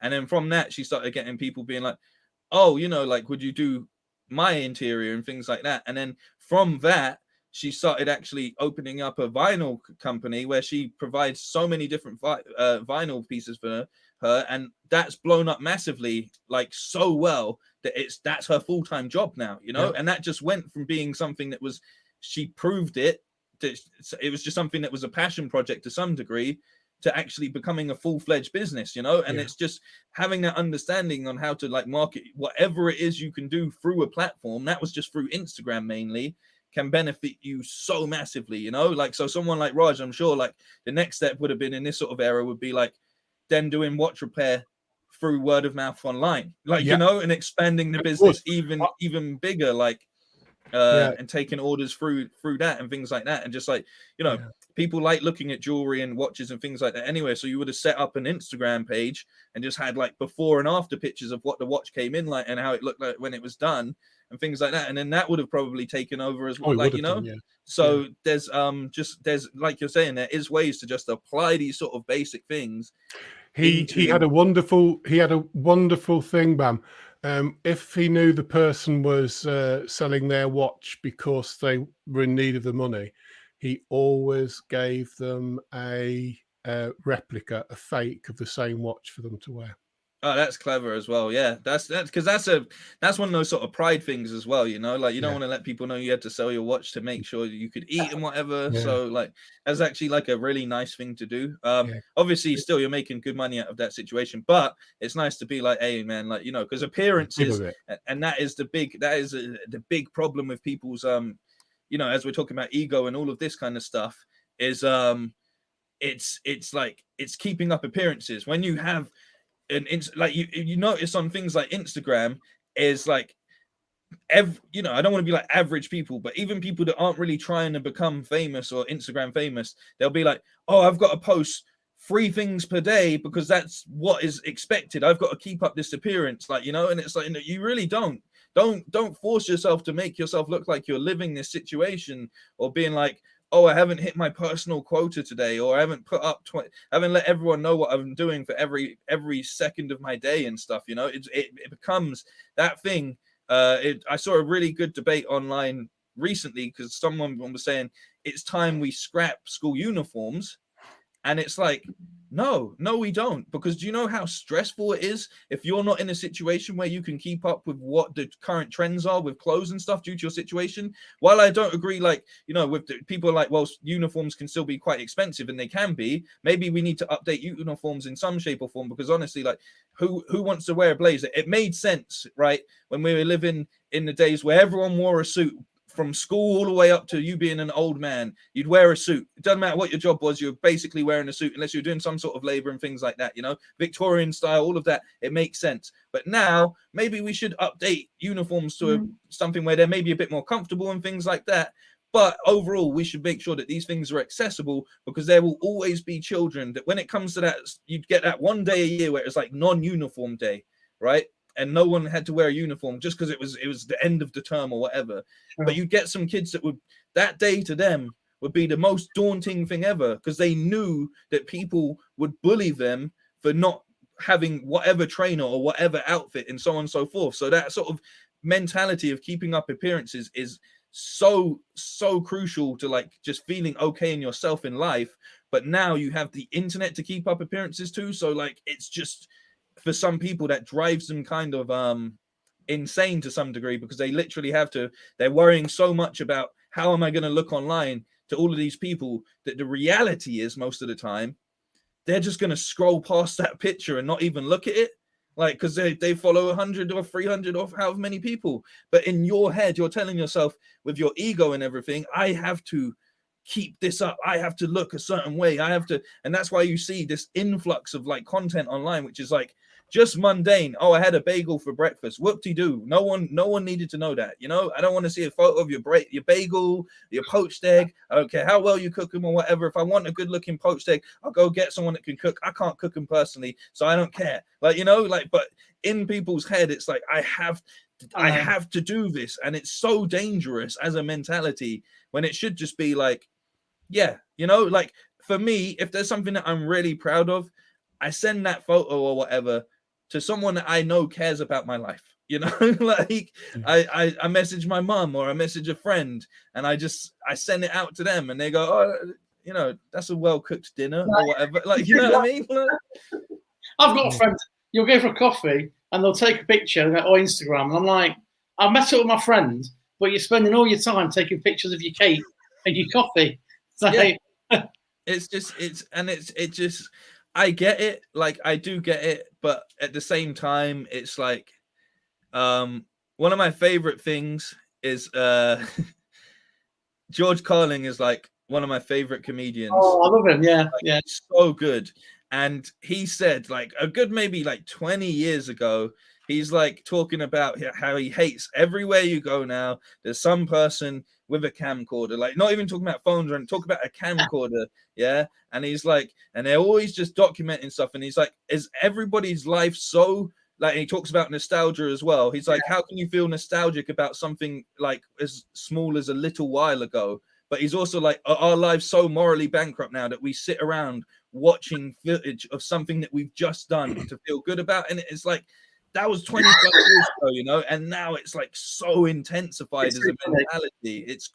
It's dangerous and crazy. Like, but at the same, I get it, but I just think you should have your separate mentalities. There's nothing wrong with posting. Look, if someone's watching this and they're like, I'm never going to post a picture of my breakfast again, don't stop doing it. You know what I mean? Maybe one day you'll land a gig where you get to take pictures of toast every day. Who knows? The world's crazy. But overall, don't let this, like, I love that, like, the Matrix was such a big thing, but reality is now we all live in a form of Matrix. Like, we may not be plugged in like physically to it, but we live in this thing where we're like, gotta make my online appearance look better than what my reality is, because no one can see this part, you know. So they just, that's a very dangerous mentality. People like need to get over it. Bam, I heard you earlier when you were talking about Denzel Washington. You used the word aura, didn't you? Yes. Which could lead me to suggest that you perhaps like things of ethereal nature, and you vibe and creativity and things of that nature. And I was thinking, you wouldn't know this, but many people who do know me, I've loved the tarot and things of that nature for years. So I'm wondering if perhaps you perhaps you could give me a bit of advice whether this would work for me on a live stream, being a daily tarot reader. So would you allow me to do a very short reading for you? Bear in mind that this might be a potential for me to set up my own tarot reading stream. What, are you going to read my cards? Are you ready? Are you ready? Yeah, I happily let you read my cards. Like, I'm a big believer of. I'll shuffle the. I'll shuffle the cards, and I'm thinking about this fantastic guy in front of me, and I'm just going to put 3 out, and then we've got them. We've got these 3 cards. And I'm now going to read them for you. Bam. Okay. These are your cards. All right. And this first card is called the Lord of Cruelty and Despair. And that can be worry and concerns.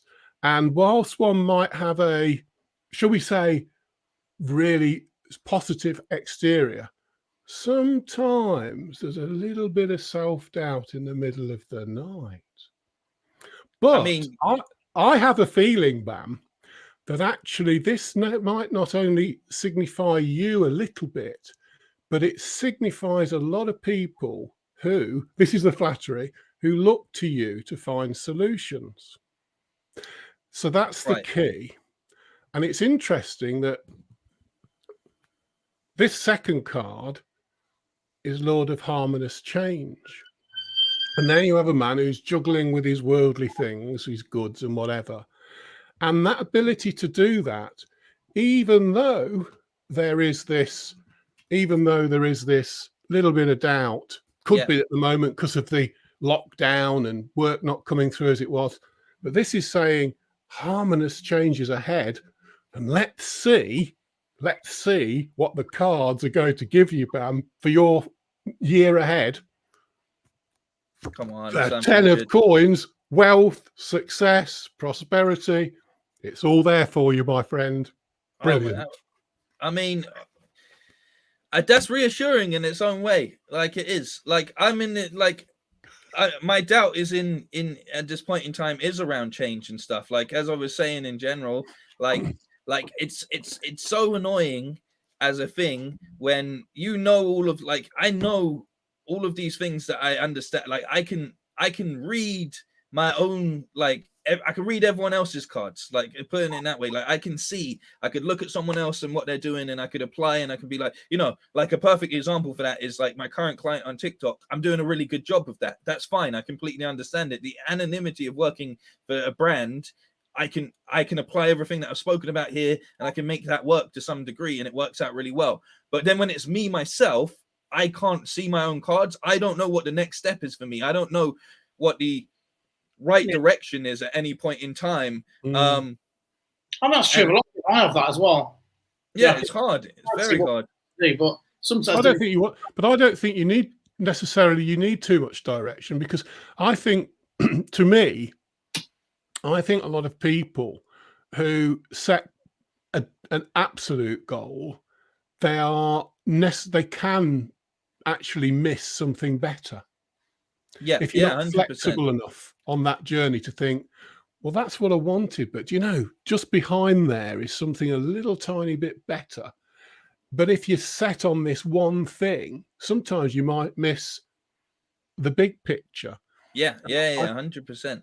I think a lot of people, you know, and also, I mean, it's like, I don't know whether you've read any of the Spy's Way of Thinking books, but there's one that Spy's Way of Thinking, and there's a lovely thing in there where John, who was a CIA agent, it's really interesting. He says, when I listen to people with making plans, what they do is they think, that's what I want, instead of saying, right, I'm going to imagine that's what I've got. Yeah. And it's all falling down. The house is on fire, the business is collapsing, everything's wrong. And imagine you're in that place and work back what the escape route is. And this way of thinking is absolutely fascinating. You know, working out the escape route can actually give you the route of how to gain it. It's a crazy thought, but it's quite powerful. 100%. You have to, you definitely have to know what you're working with as opposed to where the end goal is, because you never know as long as you know what's in your own tool set, then you can apply that and adapt. But if you're just looking at if you go right, I completely get it, because it's like if you go, all right, say we're going to break into the bank, and we got all of this planned out, and then you get there and one little thing's changed and you didn't accommodate for that thing, then it doesn't matter that you bought like the stethoscope to listen to the thing. It works on a digital pad, like, you know, so there's no turning of the safe. It's actually, you needed to know the code or whatever. So I completely agree with that. But I find it super interesting that it's like doubt, because I feel a lot of self-doubt at this point in time, but then change as well, because I'm like in this current sort of thing where I'm like, I'm not changing everything I'm doing, but like mainly everything that I thought was going to work isn't working out for me. So that's like where the doubt is rolling into things.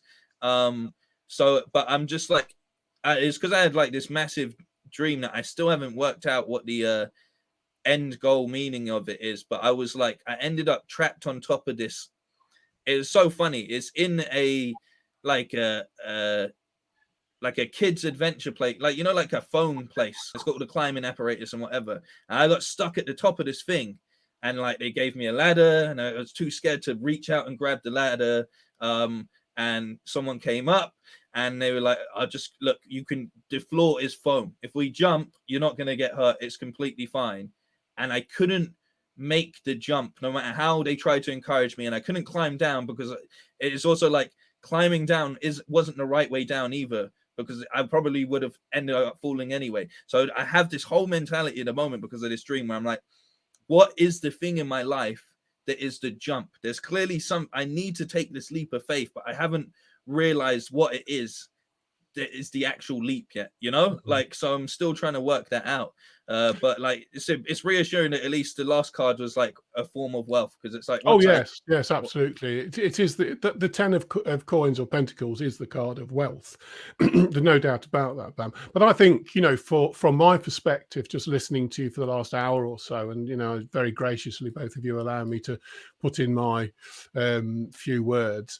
I think it's evident that your ability to reason and think, and your ability to put over points of view in a way that people can understand, that's your fortune and that's your fortitude. And eventually it is deemed without any doubt in my mind that you will indeed be in demand for that skill, and I think it'll take you as far as you could possibly believe. I think it's absolutely fantastic. And I'm taking too much of your time on your live with Darren, so I'm going to leave you now, but it's been an absolute pleasure. Thank you so much for the reading, man. Very nice to speak to you. God bless you, and keep up the good work. I will do. You as well. Give you a shout a bit. Thank you. Okay. Bye. Yeah, it's a fantastic guy. Good guy to know. So it's very genuine as well. So yeah, it's lovely. Well, I've got one more clip to play because I'm just conscious of time, because I know we've obviously been on generally 8 till 9, and obviously 20 to 10. So obviously people, you know, you've obviously a very interesting guy. Hey, thank you. Any last questions? Get them across. We can, you know, if you're happy with it, we might as well round it up to 2 hours ish. Well, all I'm going to do is, if that's okay, just going to, because I've got the clip here of the Ross Kemp thing, if that's okay, just bring that in. Yeah. And we can kind of round it up. Don't take too much of your time up. But so this is like a clip when you sort of interview Ross Kemp, just a very short thing. What did I ever do to you, man? Grunt, allow it, Grunt. Hey, call me Grunt. Ross! Kemp, man, allow it. So the most dangerous thing happened, yeah, I got mugged outside the Odeon. They took the CD player, but they opened it up and they looked at the CD and they saw it was Slipknot and they gave me the CD back. But they took the CD player. Like, I'm not like some actor, bruv. Like, do you know what I'm saying? I'm not on like EastEnders or something like that, like trying to play a hard man. I grew up in London. People like to try to get in your ear. First thing you want to do is one of these, right? That's the Michael Jackson kick. No one ever sees it coming. You're a smooth criminal and you're getting out of there, you know what I'm saying? I'm down here today because 1, 2 from 3 gave me a call. And they said, we want you to be Britain's hardest man. I said, I already am. They said, all right, well, come down to the gym. We're going to teach you a couple basic moves in case you get in any rough situations and see how it goes. Go stretch. Yeah, you've got one more guy for the class, so. Ross Kemp. I know you. Nice to meet you. How are you? Seen You all right? Phil Mitchell. That's right. Yeah, sick. All right, well, Ross, my name's Bam. Probably because it's the sound that people make when I hit them. Bam! I got a call from 1, 2 from 3, and they said, look, Ross, he's getting a bit old. We need to get a new young hard man in. I feel threatened. Should. I feel insecure. And I'm definitely old. I'll never forget what you did to Tiffany. So you're never going to forget what I'm about to do to you. Hi guys, welcome to. So from there, it's beastie, isn't it? It's like, it's just tiring watching it, actually. I was so out of breath, man. He's a physical person as well. Fighting him is no easy task, man. He's solid, like absolutely solid. Yeah, Is he doesn't look that big? Is he just solid? Yeah. He's just one of them stocky like guys, you know, like just firm. Like I couldn't move. But yeah, I loved that. That's the one thing that we didn't talk about. Like interviews are one thing, but I love doing like the stuff we did and like things like that, where it's like interactive sort of documentaries. You know, small mini docs and stuff is like one of my biggest passions, and like it's something that on my channel I'd really like to do more of. But it's Phobes are saying not many people have had a scrap with Grant Mitchell and lived to tell the tale. Very, very true. And I called him Phil as well. And the beauty of it is that the only thing that was scripted is the fact that we were going to be doing a self-defense class. So all of those little interactions are completely just off the cuff. Like I love working that thing. My favorite sort of approach to TV in general is, like I'm saying, like, you know, things like Gadget Man with Richard Ayoade, things like that, where you just put someone in a situation, you film what happens and you put it together. But also like growing up, like Sacha Baron Cohen is like a massive influence to me. Like Ali G and Borat are two incredible characters. And Nathan Fielder from Nathan For You, who was also quite heavily influenced from early Ali G kind of stuff, and actually got to become a writer on Who Is America, which was Sacha Baron Cohen's most recent exploit in America, apart from the Borat movie. So that was nice to see that come full circle. But I really do enjoy, I feel like there's not much things funnier than life itself, you know? Like you can try, you know, they always go, you can't write that. It's so true with a lot of things. You can't write that.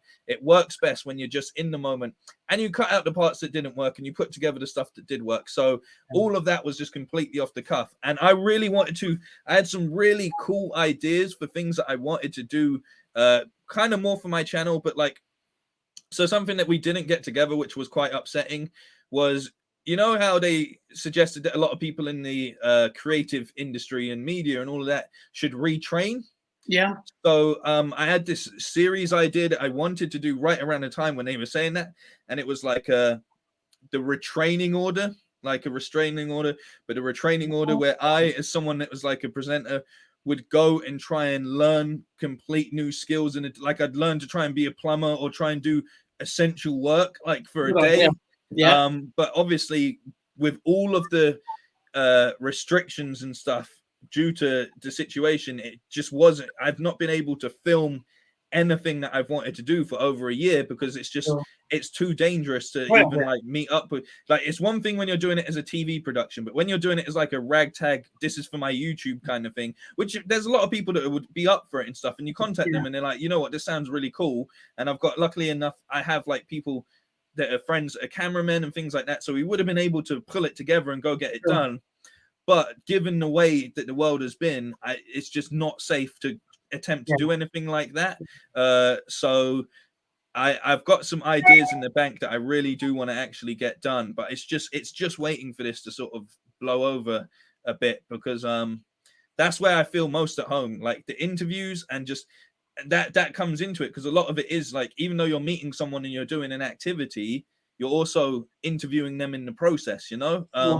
So I'm just really sort of hoping for this to blow over at some point, you know, and get back out there and just make content, not for anyone but other than myself, because, you know, it's great having the backing of a brand and so on and so forth. But I really do. The one thing that I have enjoyed the most since going freelance is I don't consider it that I'm working for someone. I consider that I'm working with someone, which I think is they're asking for your opinion on things. It's not all just, we want you to do this. It's okay, how can everything you know work with everything we know and come together? And I think that's such an important power shift in the way that you look at stuff. And yes, going freelance in anything and deciding to go freelance just before you basically hit a global pandemic is one of the worst things you can ever do. You know, but at the same time, there's a massive freedom in feeling like, you know, after 10 years of just working for people, even if they've got me like these incredible opportunities, the worst thing about all of that is you put your hopes, dreams, and 120% into everything for a company. And then in both cases, like, you know, everything I was doing for Don't Flop and then ultimately for Unilad, something as simple as basic business means that you have to liquefy or whatever. And then you're out of a job. And it doesn't matter how much that you've put in for people, and it doesn't matter whatever you gave, all those extra hours and all of that stuff, it was out of your control. And that's what happens when I talk about I like having accountability. Why it's always been me. I learned to film the videos. I learned to, so I could edit my own music videos or my friends' music videos and stuff, because I'd rather take that on board for myself. And then if it doesn't work out, even though that can result in being a bit depressed and being like, well, you fucked this up, I'd rather it was on me than that sort of feeling of where your ego plays into things and you go, no, it was their fault. They let me down. Like, because that's very tough. Who would I like to most work with? There's very few people left in my, like, if I had like a scrapbook of like role models as far as celebrities go, there's very few people left that I'd actually want to speak to or work with, like, because obviously one of the huge ones is like, I got to interview The Rock 4 times. I got to introduce my mum to The Rock. Like, it's incredible. I got to meet Denzel Washington, and he asked me about my personal situation and offered me advice about it as well. There was a little bit more of that, like, in that interview, if you go right to the end, where we speak a bit more on it and things like that. But one of the few people that I've not met and that I would love to speak to is Will Smith. He's growing up, like, for me, like, Will Smith is an incredible role model. He's one of those people that when you talk about like positivity, like, he just comes to mind. He's someone that no matter what you've seen him engaged in and everything that he's done, he's always just been such a likable, charismatic, whatever you want to call it, just positive, just good aura kind of vibe.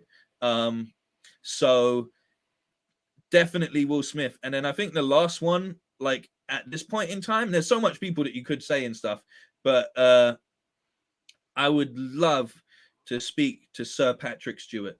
Like, he is, you know, he's Captain Picard, man. Like, he's Professor Xavier, but he's also Captain Picard, and he's just like, he's one of the most, bless you, by the way, he's one of the most just like, we don't deserve Patrick Stewart, you know, other than Attenborough. Like, they're like there's something just so quintessentially British about them that you can't help but feel like they're kind of like your grandfather, even though they're not. You know what I mean? And I've never turned anyone down, usually because, you know, work is work and you don't really get to say, I don't want to interview that person. But I've never had, more importantly to that, I've never had a negative situation with anyone that I've met. And that's what I think is like so important. And the only other person on that list of people that I want to meet is Richard Ayoade, because he is, you know, what I said about Sacha Baron Cohen as well. I'd love to meet him at some point. It's an IT crowd, isn't he? Yeah, but for me, it's just like, he's incredibly funny. He's a mixed race man that grew up in South London, like that. Like, he may as well be my uncle. Like, do you know what I mean? Like, he's the look, everything. It's not like I based it on him or anything like that, but there's just something about him that is, it's so, I'm like, you're so close to home to me, you know. I like, he's done so much things that I would want to do, and I'd love to rack his brain. I'd love the opportunity to work with him in some shape or form. One of those, like the situation with, like, where what we did, or like with Ross Kemp, like something like that. I would, you know, Channel 4, if you're out there, get me on Gadget Man. I know I'm not like a reputable comedian or anything like that, but like, you could just ship me in there as one of his relatives. I pretty much think. Like, you know what I mean? Yeah, exactly. So yeah, that's it. That's my list: Will Smith, Richard Ayoade, and Sir Patrick Stewart, because they're all great people. And I am thankful enough to, you know, look over at my wall of everyone that I've met and everything that I've done and be like, well, they're all ticked off the list. And like, you know what I mean? Unfortunately, I can't even do too much because with the cinema industry being shut down, a lot of those interviews were for movies, things like that. Most junkets and stuff now just happen via Zoom, like, you know. Yeah, and the films are streaming, haven't they? Gone straight to Netflix or Amazon. Yeah, I'm just lucky that I got all of those opportunities.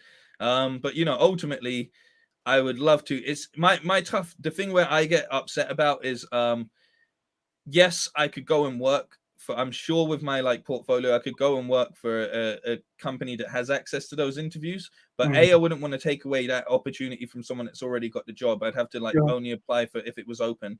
And B, my thing where I get upset about like, oh, I'm not hitting a certain number target or anything like that is because I wouldn't be allowed to, like, they wouldn't just throw me back into an interview with any one of those people, no matter how capable I am, for my own social media as it stands. Like, I've seen there's channels and stuff out there where they've got like low balling. There's a guy on I used to see interviews, and he only had 80,000 people on his YouTube channel, which, you know, again, is a huge number, but at the same time, it's like collectively I'm almost on 50,000 across my social medias, like, anyway. So it's like PR companies and stuff don't want to give you the opportunity for your own thing until you have a number, as we were talking about earlier. You know, they'd rather give it to someone that, even though their fan base doesn't like movies, they'd rather let that person go and try and create something viral because they have 500,000 people or whatever. Like, do you know what I mean? Like, they can then, what happens is they'll take a picture with that celebrity. Everyone will go, that's incredible, you got to meet that person, I can't believe it. And then they don't care about the actual footage that happened. It's just more for a lot of influencers and stuff. They care more about their fans care more about how that looks for them, and also that influencer cares more about how that gives them more relevancy than actually like, oh, I want to go make a good interview or a good piece of content or anything like that. So they really take those situations for granted. Whereas with me, it's like, look, I like, not bragging or anything, but it's like I've created viral moments and stuff where it's like the Kevin Hart and The Rock game that I got them to play was over like 30 million views on our channel. And it was used in like their promotion for like all of South Asia and other places, and brought up in like a conference where they were like, this is the kind of content we want to be making.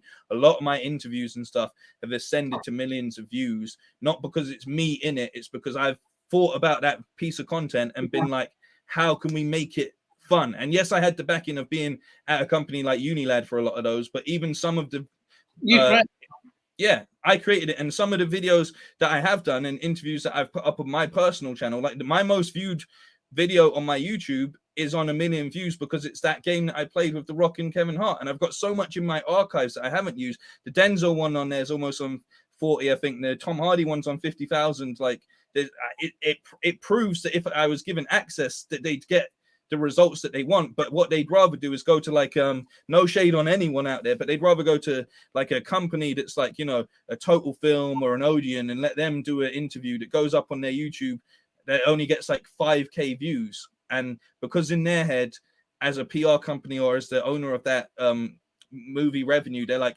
well, this is hitting an audience that it needs to hit, so it's done its job. But a lot of the time it doesn't do it at all. You know, there's so much channels out there which are run by cinema brands, but anytime they put any piece of content on, A, because it's just a Q&A, it gets nothing, and B, because even though they have like 30,000, like, or like, let's say 30,000 people like will watch a random movie fact thing on their page because it's like, oh, I'm into movie facts, but then they do an interview with a known name and it gets 2,000 views. It's because they don't know how to make their audience engage with their content, and they could have 1 million subscribers and still not hit those numbers in a lot of cases, because they don't understand how to really tie it all together. So it's, my frustration comes from being like, I know where I want to be for things to work out on my own thing, but at the same time, until I get these quote unquote numbers, despite, you know, I can literally go, I have 1 million viewed video on an interview on my channel, and my channel only has 7,000 subscribers, and I've only been running it for just over a year. So like, what is this imaginary game that everybody plays where they go, oh, well, we can't sign off on this because you don't have the numbers? It's like, I do have I have the actual stats, I don't have the followers. There's a difference, you know. So it's the paradigm, don't we, really? Just change the paradigm of what they're applying, you know what I mean? So because they've got that particular level of numbers doesn't automatically mean they're going to get the same level of content, or, do you know what I mean, that you can produce. I think it's a bit arbitrary. So let's hope like this period, you know, gives you the opportunity, or in the back end of the year, to change that. I mean, yeah. Or flip side, you know, worst comes to worst, it's like, you know, I've had like companies where they're like, when you get the numbers, we'll give you this or that. It's like, maybe just hire me, seeing as you already have the numbers, and let me do it on your page. Like, do you know what I mean? Like, you can do it. So yeah, what's the biggie? Yeah. So it is what it is. But yeah, I was just see that professional right there, rounding it up. We've only got 5 minutes to go. Take a few more questions. If Yeah, anyone's we've got got a question. I mean, basically, this is unprecedented because the show's never run this long. So it just shows that how fascinated people have been by. Thank you, man. Anybody got any questions? I'm not just saying that. I mean that from the heart. Anybody got any questions for Bam? Anything they'd like to ask?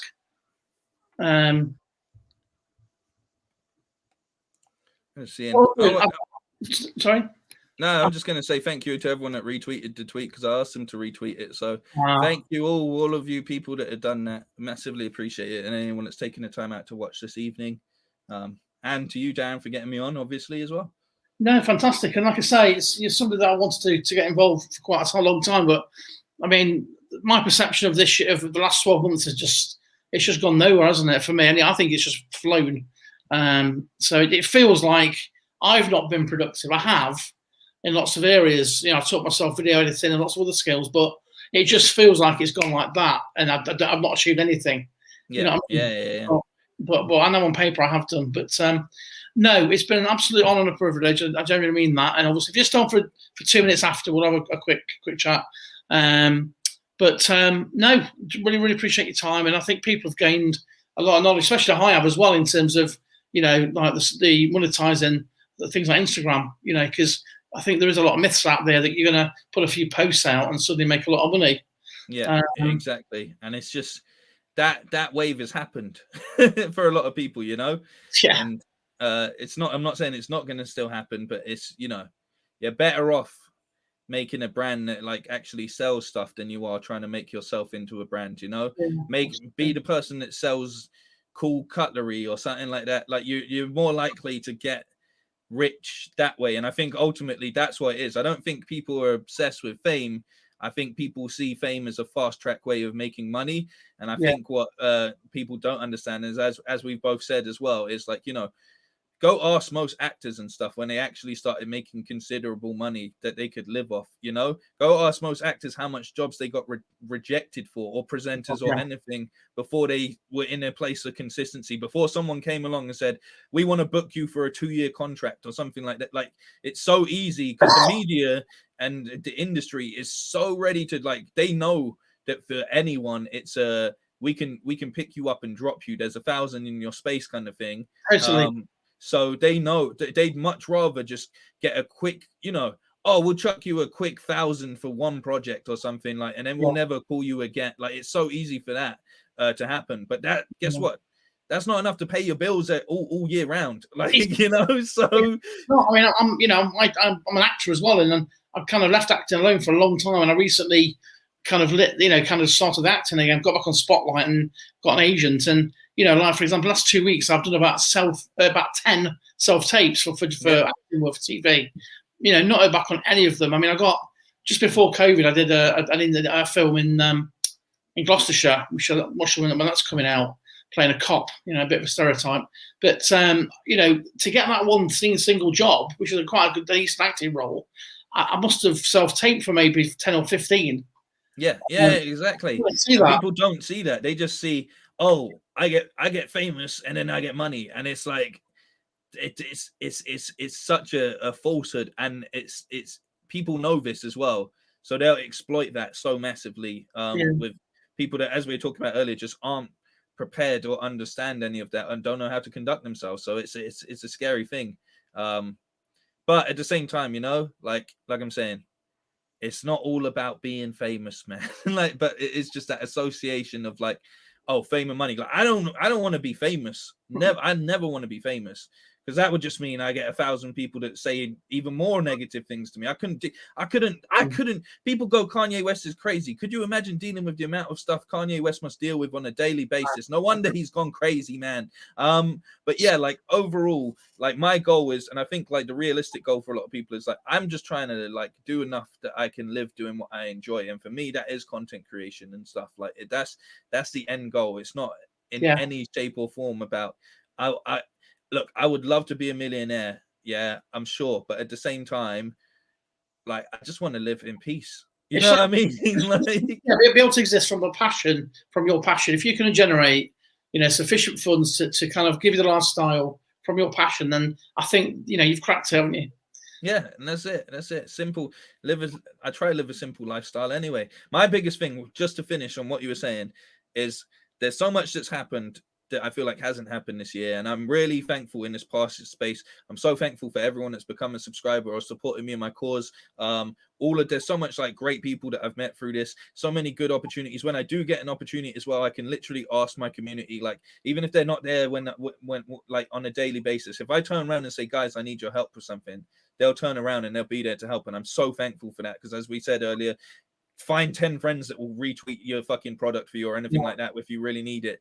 But my big thing is how I'm trying to look at this is like not a complete loss, is like I managed to like quit smoking in lockdown, and I'm like, amazing. you know what, like you got to look for the victories, and like for someone that smoked since the age of like 13 and stuff, I'm like, I'm almost at a year. I'll be at a year in just over a month. So it's like, while work hasn't been great, I've taken that time to work on something that I should have addressed, And I'm the same way. I mean, that's productive. I've piled it on, and I'm on a big sort of reinvention of myself as well. So yeah, that's all you can do sometimes. I'm just going to push your social media, Bam. So anyone that's please do subscribe to all Bam's stuff on, especially YouTube and stuff, and all of his platforms. I'm just going to play a little short clip for all his social media.